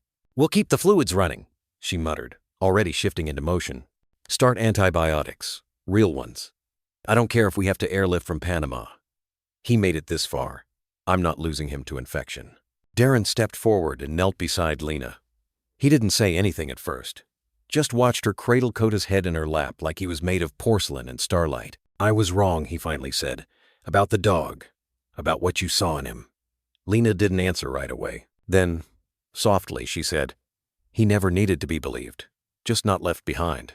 The words hung there for a moment, then settled like dust in quiet corners of the room. Ruth straightened slowly, wincing. "We'll need to monitor him through the night, round the clock." "I'll stay," Lena said. Darren touched her shoulder gently. "So will I." Outside, the first stars began to show.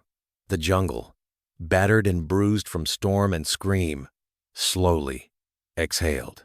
The night was far from over. But for now, the battle was won. And somewhere in the stillness, amidst beeping monitors and dripping IVs, a girl and her dog clung to a heartbeat, fragile, faltering, but stubbornly, beautifully alive. The storm had passed, yet the scent of Reno-split soil still clung to Aranya.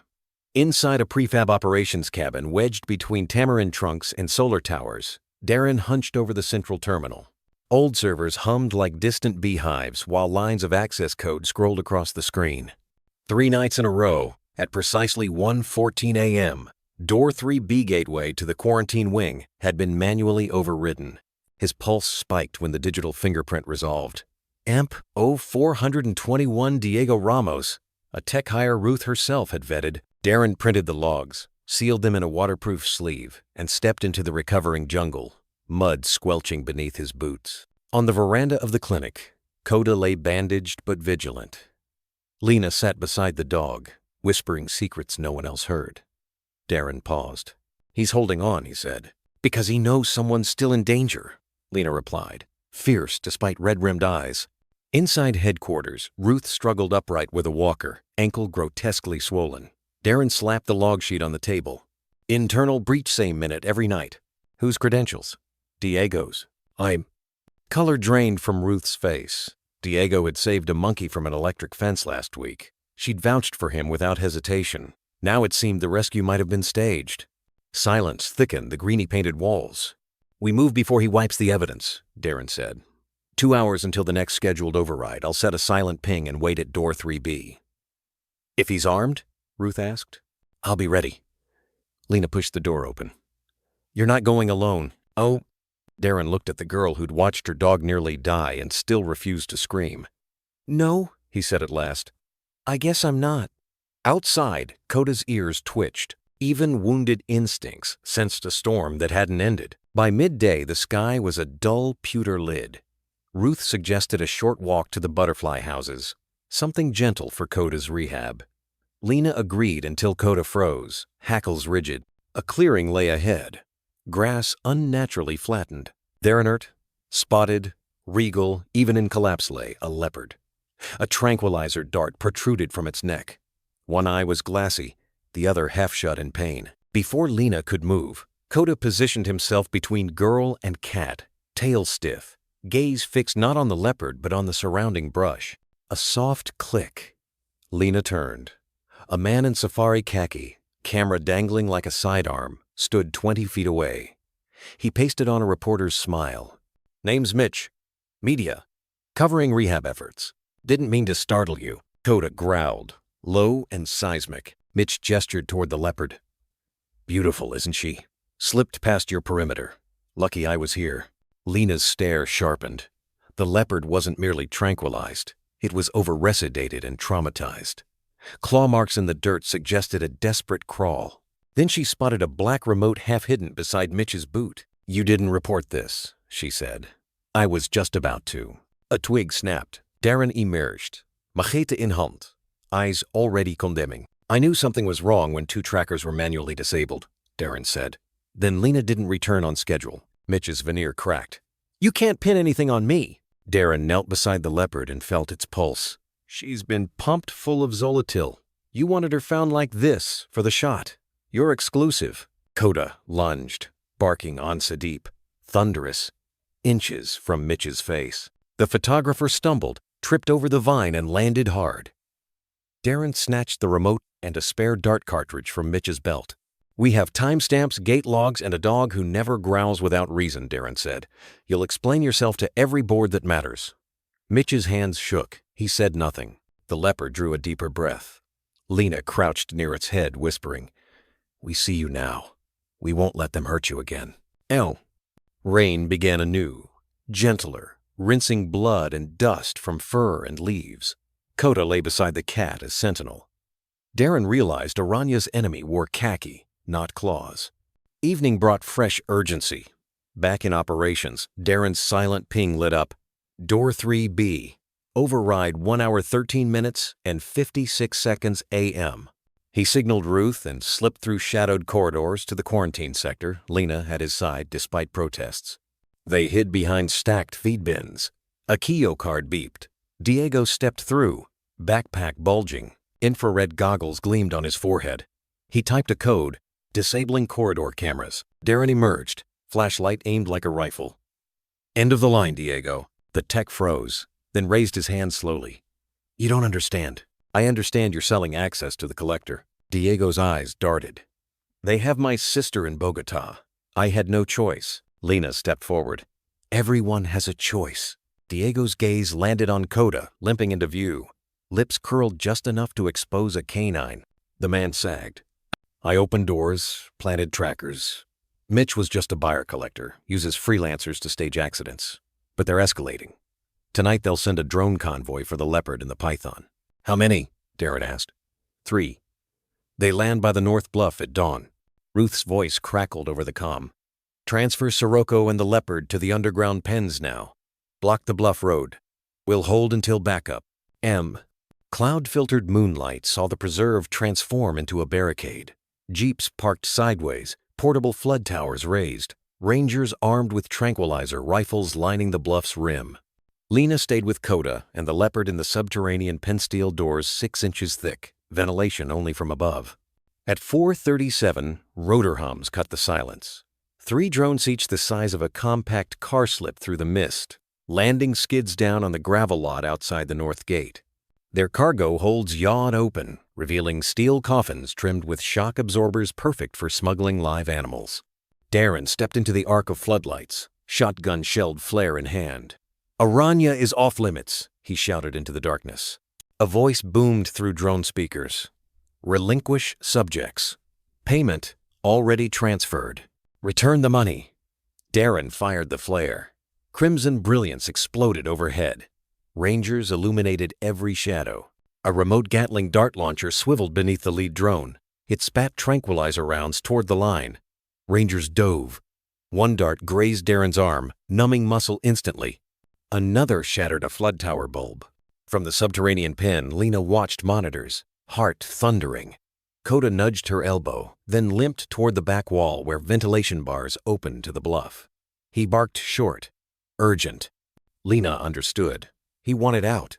She keyed the manual override. Coda squeezed through the vent tunnel, claws scrambling on concrete. Lena followed, hauling herself after him until they emerged behind the drones. One operator in night vision gear cowered beside a control tablet, oblivious. Lena picked up a fist-sized rock. Her throw struck the tablet screen, cracking it. The operator swore, fumbling. Coda charged, barking ferociously. Startled, the man fled toward the tree lined straight into Ruth, who slammed him with her walker's steel frame before collapsing to her knee. With the operator down, the drone guns fell idle. Darren, partially numb, rallied the Rangers. They secured cables around each drone's landing gear, hitching them to a winch truck. Engine roared, rotors screamed, but the drones tipped, toppled, and finally crunched onto their sides, drive systems sparking out. Sunrise painted clouds, gold as Diego. Wrists zip-wide, watched rescue teams sedate the leopard properly and load Sirocco into an armored crate bound for a government sanctuary. He wept when Darren told him his sister had been located and was safe. Interpol had raided a collector holding house overnight, thanks to Diego's intel. Mitch's footage and equipment were confiscated. The man sat in a transport jeep, eyes hollow, career ruined. In the clearing, Ruth leaned on her walker, ankle-wrapped but spirit unbroken. "We won't win every battle," she told Darren. "But today, we proved the preserve can fight back." Coda limped to her side, pressed his muzzle to her hand. She scratched behind his ear, then glanced at Lena, who stood watching the sunrise, cheeks streaked with equal parts, rainwater and resilience. "This place belongs to them now," Ruth said softly, meaning the child, the dog, the wild souls they guarded. That afternoon, Darren wrote 2 reports. One for the Wildlife Council detailed the breach, the drones, the arrests. The second was personal. Some predators wear cameras and credentials. Some sentinels wear bandages and scars. A wounded dog still stood. A child still chose courage. Aranya will remain wild for them. He saved the file, then walked outside to find Lena sketching in graphite across the plaster wall of the quarantine wing. Her newest piece showed the leopard curled beside Coda beneath towering banyan limbs. Overhead, she traced a faint outline of a broken fang inside a serrated circle, only this time a jagged X slashed through the brand. "What's the X for?" Darren asked. "Because we won't let them mark anyone else," she said. "Not here." Night fell with cricket chorus. In the clinic veranda, Ruth folded a fresh blanket over Coda's ribs. He settled with a sigh, gray muzzle soft in lamplight. Darren leaned against the doorway, arm in a sling, watching Lena place a toy butterfly on the dog's paw. "He still thinks he's on patrol," he mused. Lena smiled. "Maybe he is. The preserve still needs guarding." Ruth smirked. Then it settled. Coda's rank is reinstated Guardian Emeritus. Outside, the jungle breathed, scarred yet sovereign, teeth bared against collectors and traders alike. And within that living fortress, a child, a dog, and a crew of weather-beaten rangers prepared for whatever storm might next split the earth. Because even when animals retire from duty, purpose never quits, and neither will those who choose to stand beside them. A figure moved in the shadows of Pen 6, lean, uncertain, a flashlight flickering as it traced a nervous path along the enclosure's perimeter. Then came the motion Darren couldn't deny. The gate control panel lit up. The figure entered a code. The lock disengaged with a soft mechanical click. And there, plain as day, the face caught in the sweep of a passing camera. Kel. Darren's breath left him in a single word. Why? By the time they brought Kel into the security bay, the sun had begun to bleed through the canopy outside. Rain still pattered lightly, as if the forest refused to stop grieving. Coda lay quietly near Lena's feet, bandaged but alert, his one remaining eye fixed unblinking on the young man now seated, or rather, slumped across the table. Kel looked impossibly small. 22, maybe. Just a year out of school. He hadn't even finished his full training rotation. His hair was still damp, his knuckles raw. There was mud on his boots, and shame crusted thick in his eyes. "I didn't mean for anyone to get hurt," Kel muttered, staring down at his hands. "I swear, I didn't know the python would—" Darren slammed the folder on the table. Kel jumped. "You opened 4 pens. You disabled the lockdown sequence. You bypassed the tranquilizer alerts. This wasn't a glitch, Kel. This was deliberate." "I didn't mean all 4, Kel whispered. "Was supposed to be just 1. Darren folded his arms, trying to contain the tremble in his voice, a mix of fury and heartbreak. "Explain." Kel swallowed hard, eyes darting briefly toward the darkened corner where Coda lay. The dog gave a quiet growl, not loud, not threatening, just disappointed. The sound made Kel flinch. "They approached me months ago," Kel said slowly, voice cracking. "I thought it was just a prank. Some guy on a wildlife forum said he wanted to test conservation systems. White hat stuff, to expose flaws. At first, I just ignored it." He rubbed his temples, breathing shallowly. "Then the messages got serious. He had names. My student debt, my sister's hospital bills. He offered 10 grand just to log in and run a simulation. Said no animals would be harmed, he just wanted to prove how easy it was to breach the system." Darren's face darkened. "A collector?" Kel nodded miserably. "Private. Foreign. I never got a name, just a burner email and crypto payments. After the first test, Pen 3, the civets, he said he wanted more proof. Asked me to open Pen 6 next. That's when I hesitated. But I was already in too deep. I figured if I didn't do it, he'd leak everything. He knew where my sister lived." Outside, the morning birds had gone eerily quiet. Kel buried his head in his hands. "I didn't know the python would get out. I didn't think it'd make it to the girl. I just thought I'd get paid, then disappear." "And when the tranquilized leopard was found near the back trail?" Darren asked coldly. Kel's mouth quivered. "He didn't tell me he'd send people in. Said he was done after the leopard. That he'd made his point." He looked up, pleading now. "I didn't open the gates after that, I swear. I think he had someone else inside." There it was. A deeper rot. Darren stepped back, the weight of it all settling over him like lead.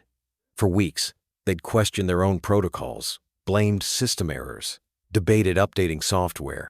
But it wasn't machines failing them. It was people.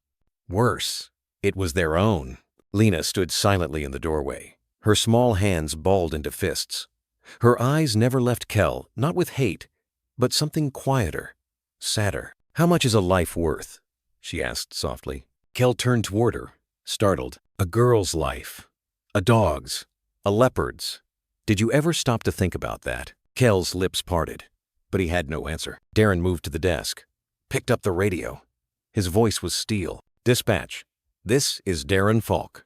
I'm requesting immediate transfer of security footage and confessional recording to Wildlife Crimes Division. I also need a lockdown on all staff terminals and biometric logins. Suspect in custody. Kelvin Adams. Prepare for official statement. Kel's head dropped. It was supposed to be just one, he whispered again. But no one was listening anymore. That evening, as the preserve sank into the hush of dusk, Darren sat beside Ruth near the edge of the trauma unit. Coda lay sleeping between them, breathing steady. His side still bore the purple bruising from the snake's coils. But the worst had passed. You did the right thing, Ruth said, handing Darren a cup of tea. I should have caught it earlier, he muttered. Number. Her voice was firm. You trusted. That's not a flaw, Darren. That's what makes this place different from the rest of the world. He looked out across the grounds. Somewhere in the trees, the leopard had been returned safely to its enclosure. The python, sedated and under triple lock, would be transferred to a deep facility. And Kel was gone. I just keep thinking, Darren said quietly, how close we came to losing her, to losing him. He glanced at Coda. The old warrior stirred slightly in his sleep. She didn't scream, Ruth. Not once. Ruth smiled faintly. Number. But she spoke. That takes a different kind of courage. In the far-off distance, a single bird called out, and as the last of the sun dipped behind the canopy, Darren understood something. Betrayal could wound, but it could also illuminate the cracks where light got in. Tomorrow, they'd tighten security, review every protocol, maybe even rewire the preserve's entire access grid. But tonight, they were still here, together. And somehow, that had to be enough. Rain hammered the tin roof of Aranya's quarantine shed as Ruth stared at the Burmese python's lifeless coil under harsh sodium lights.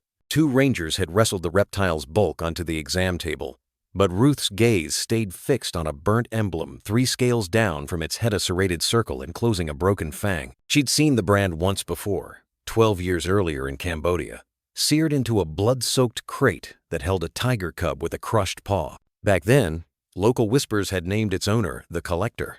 The memory made her hands tremble. She raised her phone, snapped a photo, and tried to steady her voice just as Darren entered, mud still clinging to his boots. That looks like a brand, he said, fatigue roughening each word. It's worse, Ruth replied. It's a signature. Darren frowned.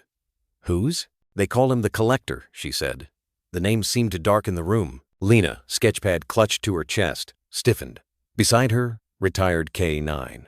Coda growled low, the fur along his stitched flank bristling. Ruth opened a weather-worn notebook from her satchel. Tucked beneath mold-speckled pages was an old photo, a wooden crate stamped with the same emblem and a message scrawled in ink.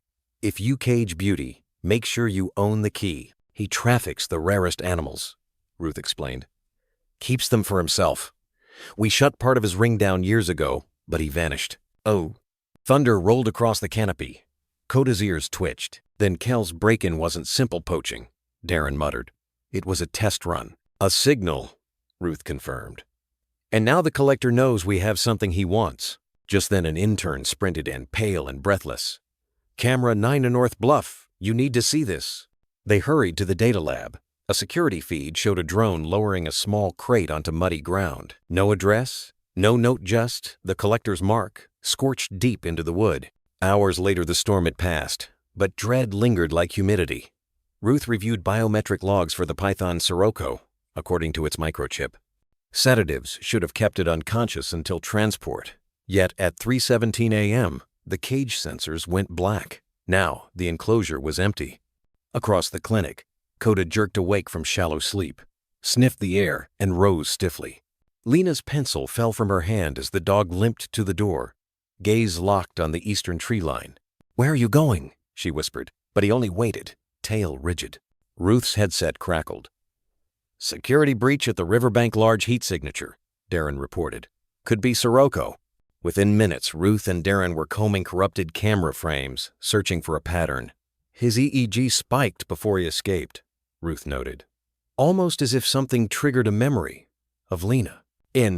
Snakes can imprint under stress, Darren said, grim. But this is obsessive. Ruth looked up Coda, and Lena were gone. Guided by Coda's nose, Lena ran past the observation deck, past Mara's memorial grove, toward the stone river crossing. Moonlight glistened on wet soil, revealing a wide drag mark fresh, serpentine. A hiss split the darkness.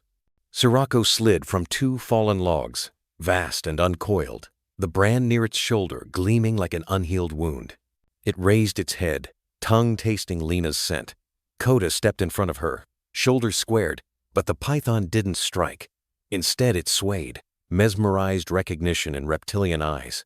Ruth and Darren arrived, tranquilizer guns ready, yet Ruth motioned them back. "He's not hunting," she whispered. "He's seeking her." Sirocco circled Lena and Coda, not constricting but guarding. Darren's finger hovered over the trigger. "If it coils, I shoot." "Give me a shirt," Ruth said. Lena removed her oversized cardigan sleeve. Ruth dangled it near the transport pen they'd dragged into position. The snake followed the scent, easing inside with eerie calm. The gate slid shut. No darts needed. Back at the clinic, Ruth studied neuro readouts. This is beyond fight or light. He's chosen her as an anchor trauma bonding. "And chosen to protect," Lena murmured, stroking Coda's head. "He's not the only one." 3 nights later, mist clung to ruined beams of the old aviary once, Ruth's pride, now cracked glass and twisted steel. Sensors showed another breach, Sirocco again missing. Lena, Darren, Ruth, and Coda advanced through moss-slick concrete, each footstep echoing. In dusky light, they spotted the python coiled beneath shattered fencing. The collector's emblem glinted mid-body. Sirocco's golden eyes fixed on Lena, and he began to glide forward slant, deliberate. Coda limped ahead, planting himself between girl and serpent. His posture read not aggression but unwavering defense. "It recognizes her," Ruth said softly. "But the imprint's twisted. He's come for resolution." Darren readied a net launcher. "If he closes any further?" "Wait," Ruth warned, activating a handheld sound emitter. A mosquito high whine filled the space. Sirocco hesitated, head weaving in confusion. Darren sighted the launcher. The python snapped toward the sound device instead of Lena. Just as Ruth dropped to the floor, Darren fired. A weighted net ballooned, draping over the reptile's head and upper coils. The snake thrashed, but Coda lunged, gripping loose netting and tightening it with a single jerk. Ruth dodged. Darren piled on, securing ropes. Seconds later, the python was contained.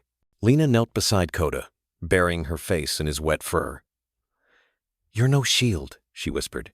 He panted softly, licking her wrist as if to answer, "I choose to be." Ruth exhaled.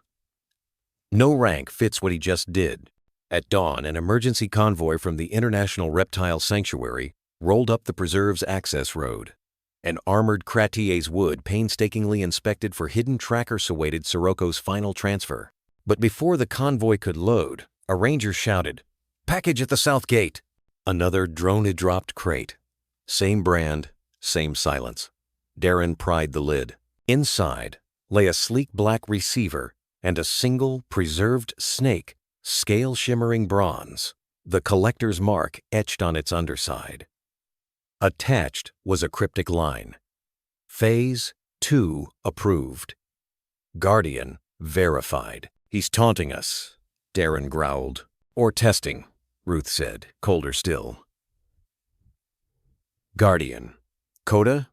Or Lena herself? Rain began again, gentle this time, pattering across leaves. Lena stared at the scale, then at Sirocco's slumbering bulk behind reinforced glass. He wanted proof the snake would protect me.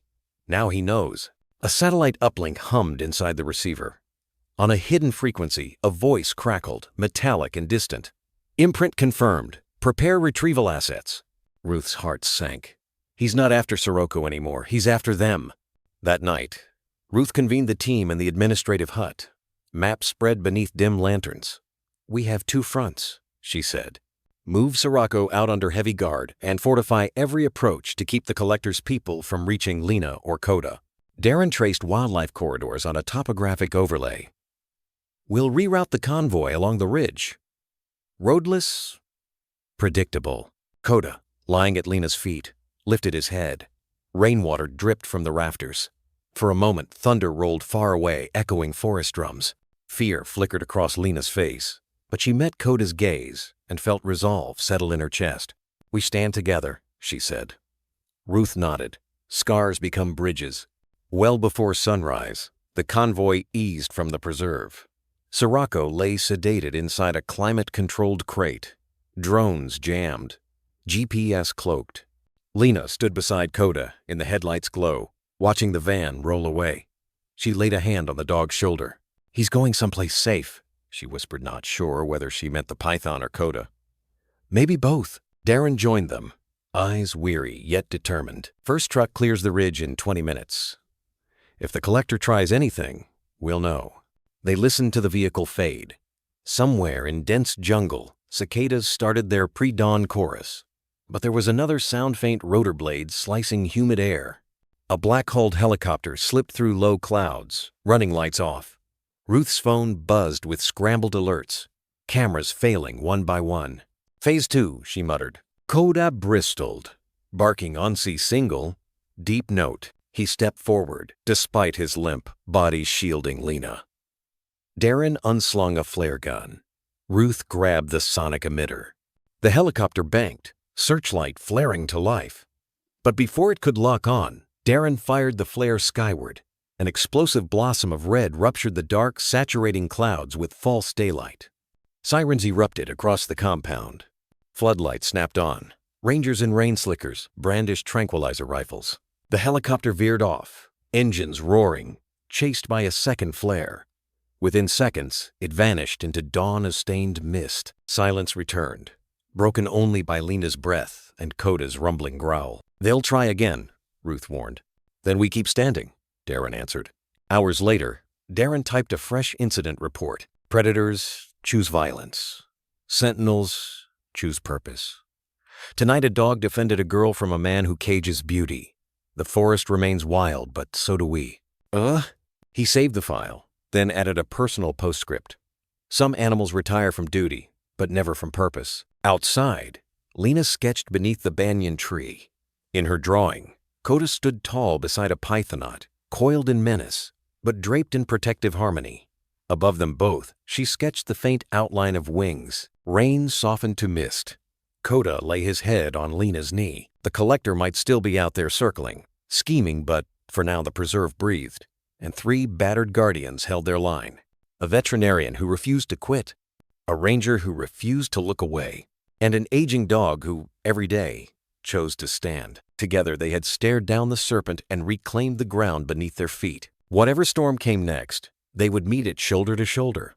Scar to scar proof that even in a world of cages and collectors, loyalty can still redraw the map. The office still smelled of sandalwood and sun-dried parchment when dusk spilled burnt orange light through the shutters. Darren, a senior ranger at Aranya Preserve, stared at the blinking cursor on the Wildlife Board's incident reportal. Beside him, a half-finished mug of chai had gone cold, but he barely noticed. Outside, the forest exhaled in rare and welcome peace. At last he began to type. To the Central Wildlife Preservation Council. Last week, during an unauthorized breach of quarantine, a potentially deadly Burmese python was secured without casualties. The outcome was due not only to protocols, but to a retired service dog, Coda. A gentle knock interrupted him. Ruthonse Aranya's field commander, now limping on a wrapped ankle, entered with a folder stamped by the old preserve crest. Silver strands rebelled from her tight bun, and fatigue pulled at her features, yet her eyes still held flint. "You're still at that?" she asked, nodding to the screen. "Trying to convert instinct and loyalty into checkboxes." Darren smiled ruefully. "There's no line item for heroism." Through the window they watched Coda, gray-muzzled, flank-stitched, lying beneath the banyan tree where 10-year-old Lena sketched in a battered pad. The python, scarred by unknown cruelty, now awaited transfer to a reptile sanctuary. Its very presence raised thornier questions than Darren dared list in a formal report. "I've seen animals follow orders," Ruth murmured. "But Coda, he chooses." She laid the folder on Darren's desk-signed advisory papers, not retirement papers. "I'm staying on," she said. "No field duty, the ankle protests in rain, but I'll mentor recruits and oversee animal trauma care." Her voice softened. Turns out scars aren't endings, just new chapters. Darren tapped the keyboard. Then Koda won't be the only one returning to service. They shared a quiet laugh that masked steel-globed resolve. Danger Kell's betrayal, the collector's mark, the python loose in the aviary still shadowed the preserve. But resolve shone brighter.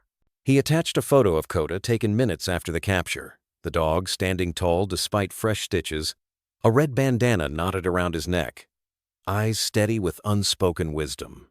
Darren pressed send. "Pain teaches what comfort never could," Ruth said, massaging her ankle. "Are you okay?" Darren asked.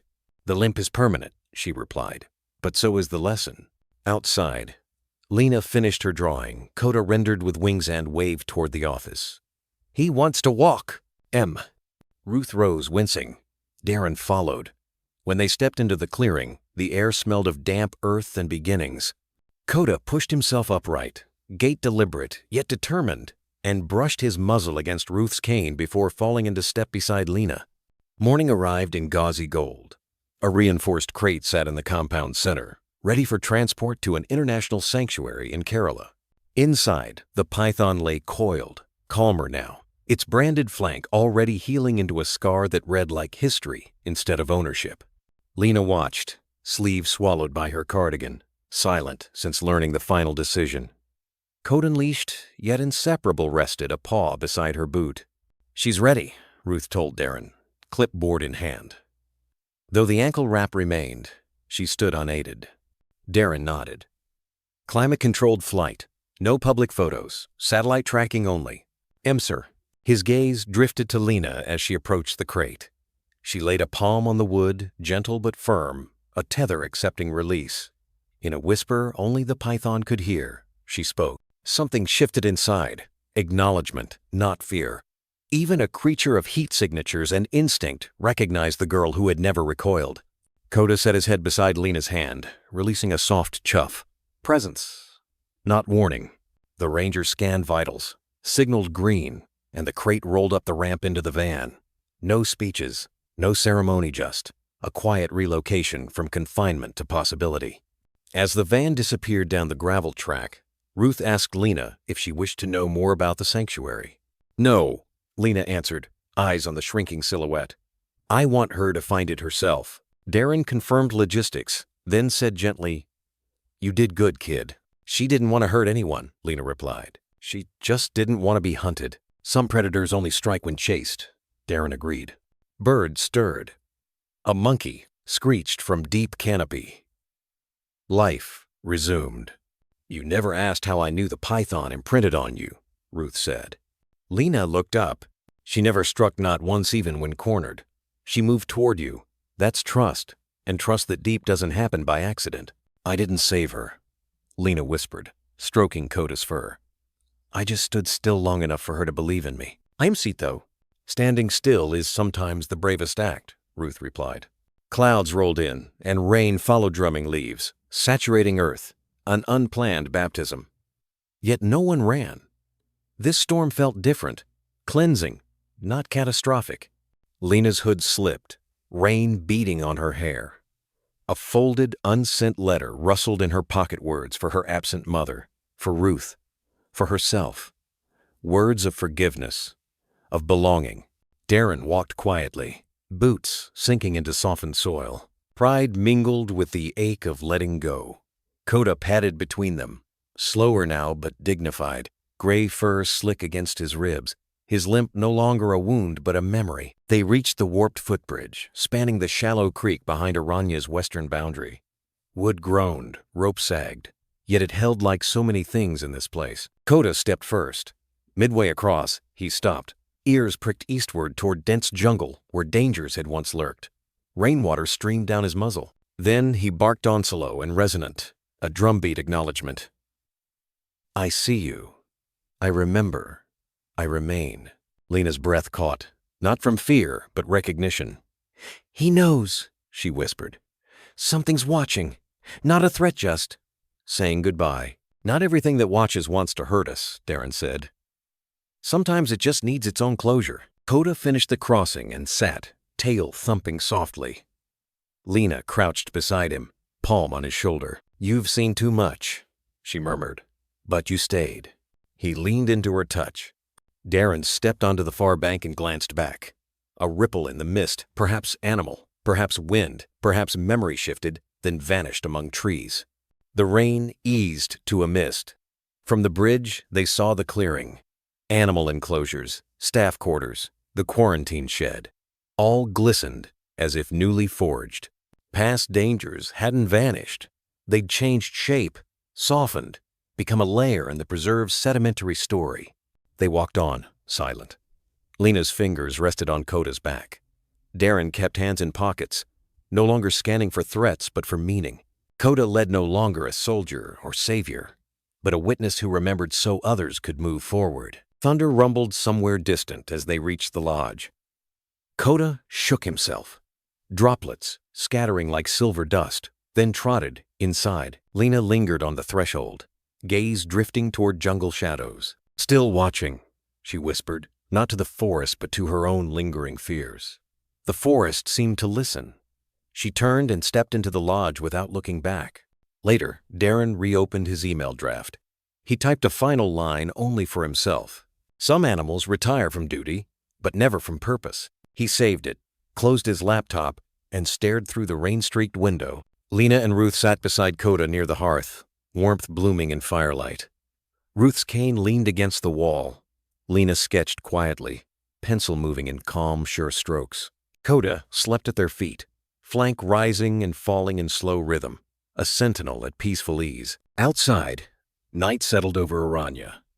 The forest, still heavy with secrets, was momentarily hushed by reverence rather than fear. Somewhere far beyond the compound, a branded python traveled toward a sanctuary it had never imagined, carrying with it an inexplicable memory of trust, a girl who had stood still, and perhaps, in whatever way reptiles remember, it would carry that trust into the wider world.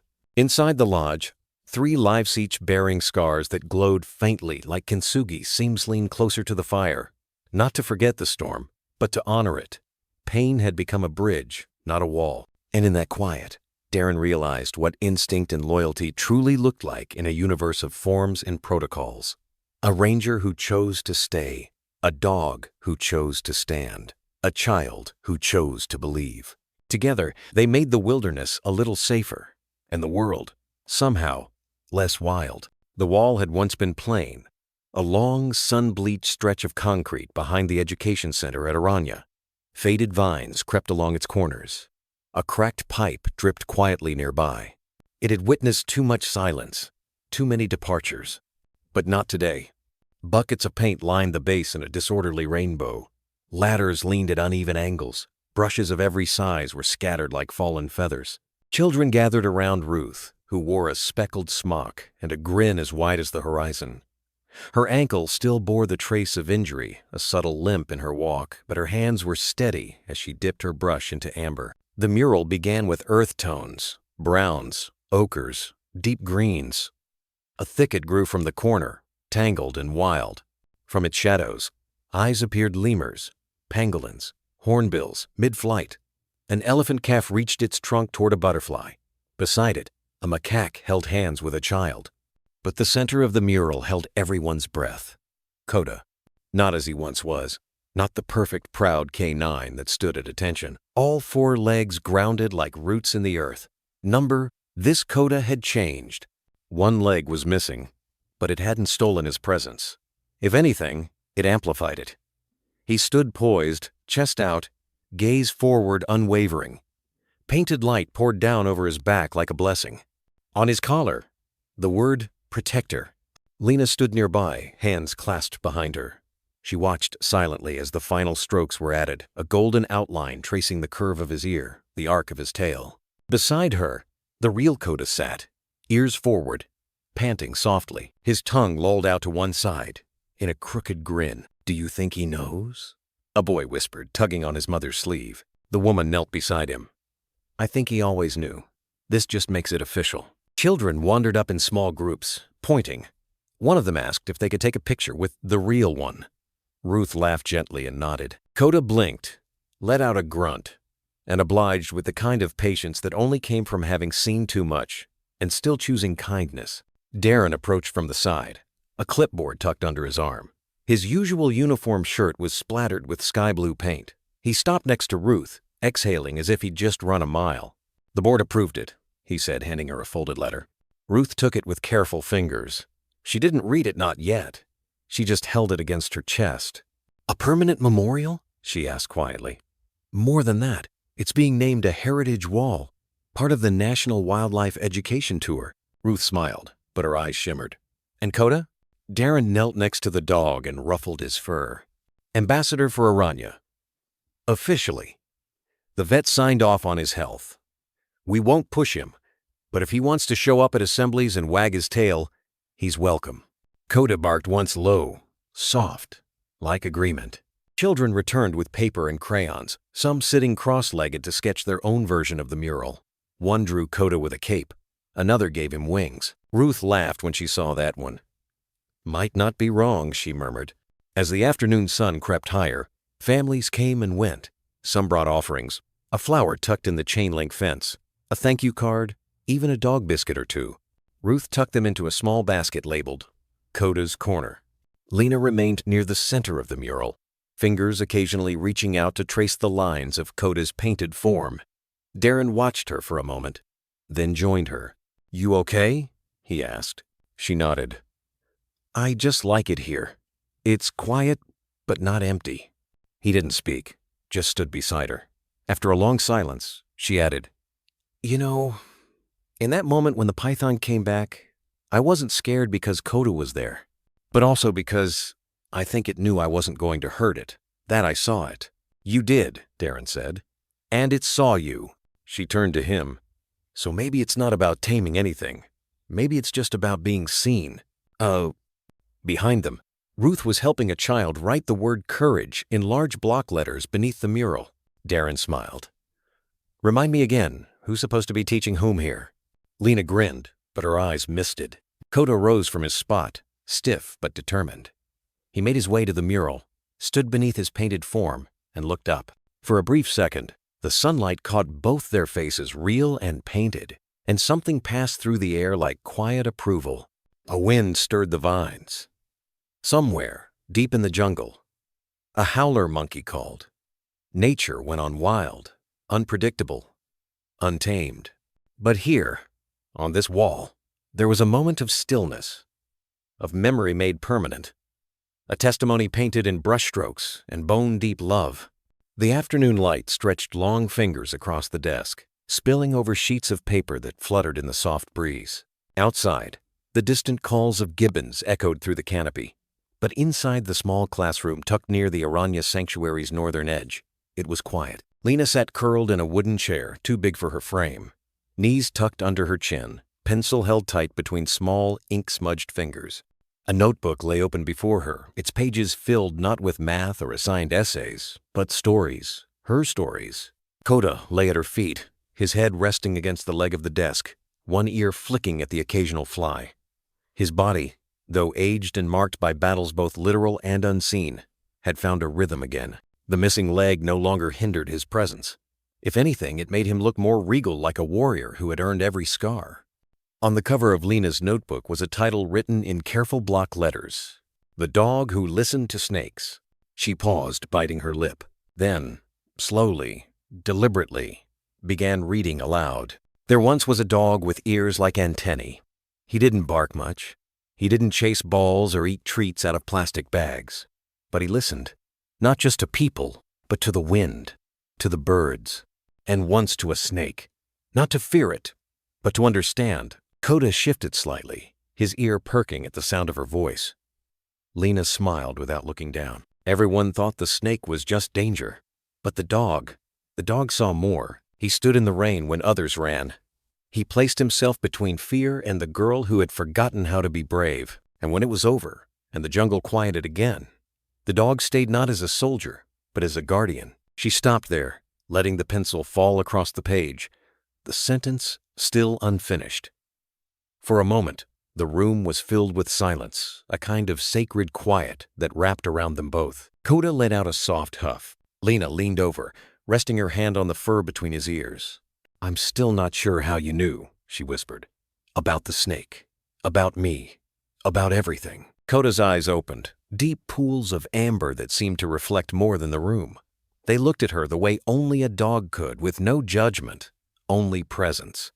Like he had always been there, and always would be. Lena traced her fingers gently over the side of his face, where the grizzled fur had grown back soft around an old scar. "You're my guardian," she said, her voice barely above a whisper. "Always." Outside, the clouds were gathering again, thick with the scent of another coming rain. Somewhere not far off, Darren was helping the younger rangers erect a new perimeter fence. Ruth was leading a group of volunteers through animal care orientation. Life continued, but here, in this room, time had stilled. Lena turned to a fresh page and began again. Some people think guardians have wings, or armor, or swords made of light. But I met one with 3 legs and a gaze that could see right through thunder. She smiled as she wrote. This time, her hand moved without hesitation. Koda yawned, shifting his weight so that his body pressed more firmly against her chair. It was the small things now.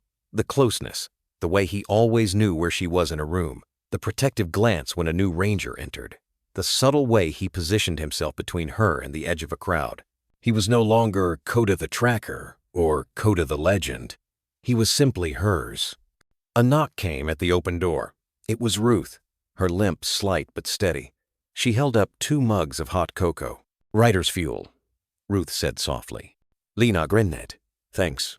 Ruth handed her the mug, then looked down at Koda. "Holding court again?" Lena nodded. "He likes to be read to." "Smart dog."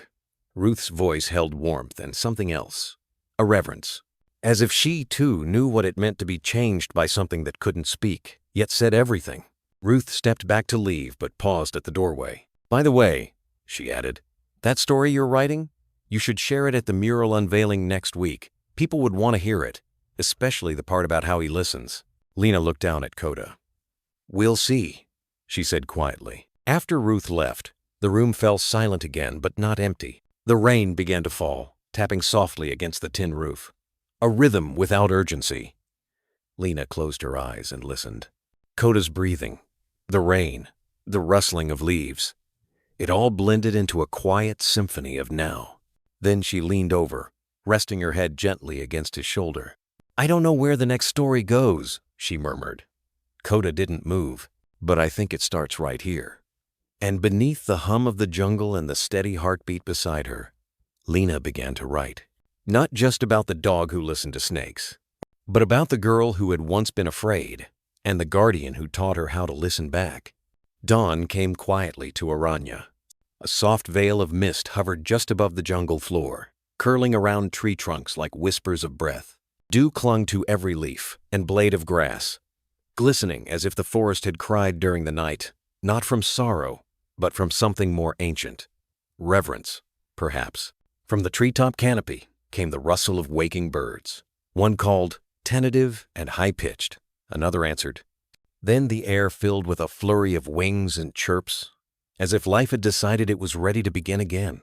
Down a moss-covered trail, behind the rehabilitated aviary and past the shallow stream where dragonflies skimmed the surface, a small fawn stepped out from the underbrush.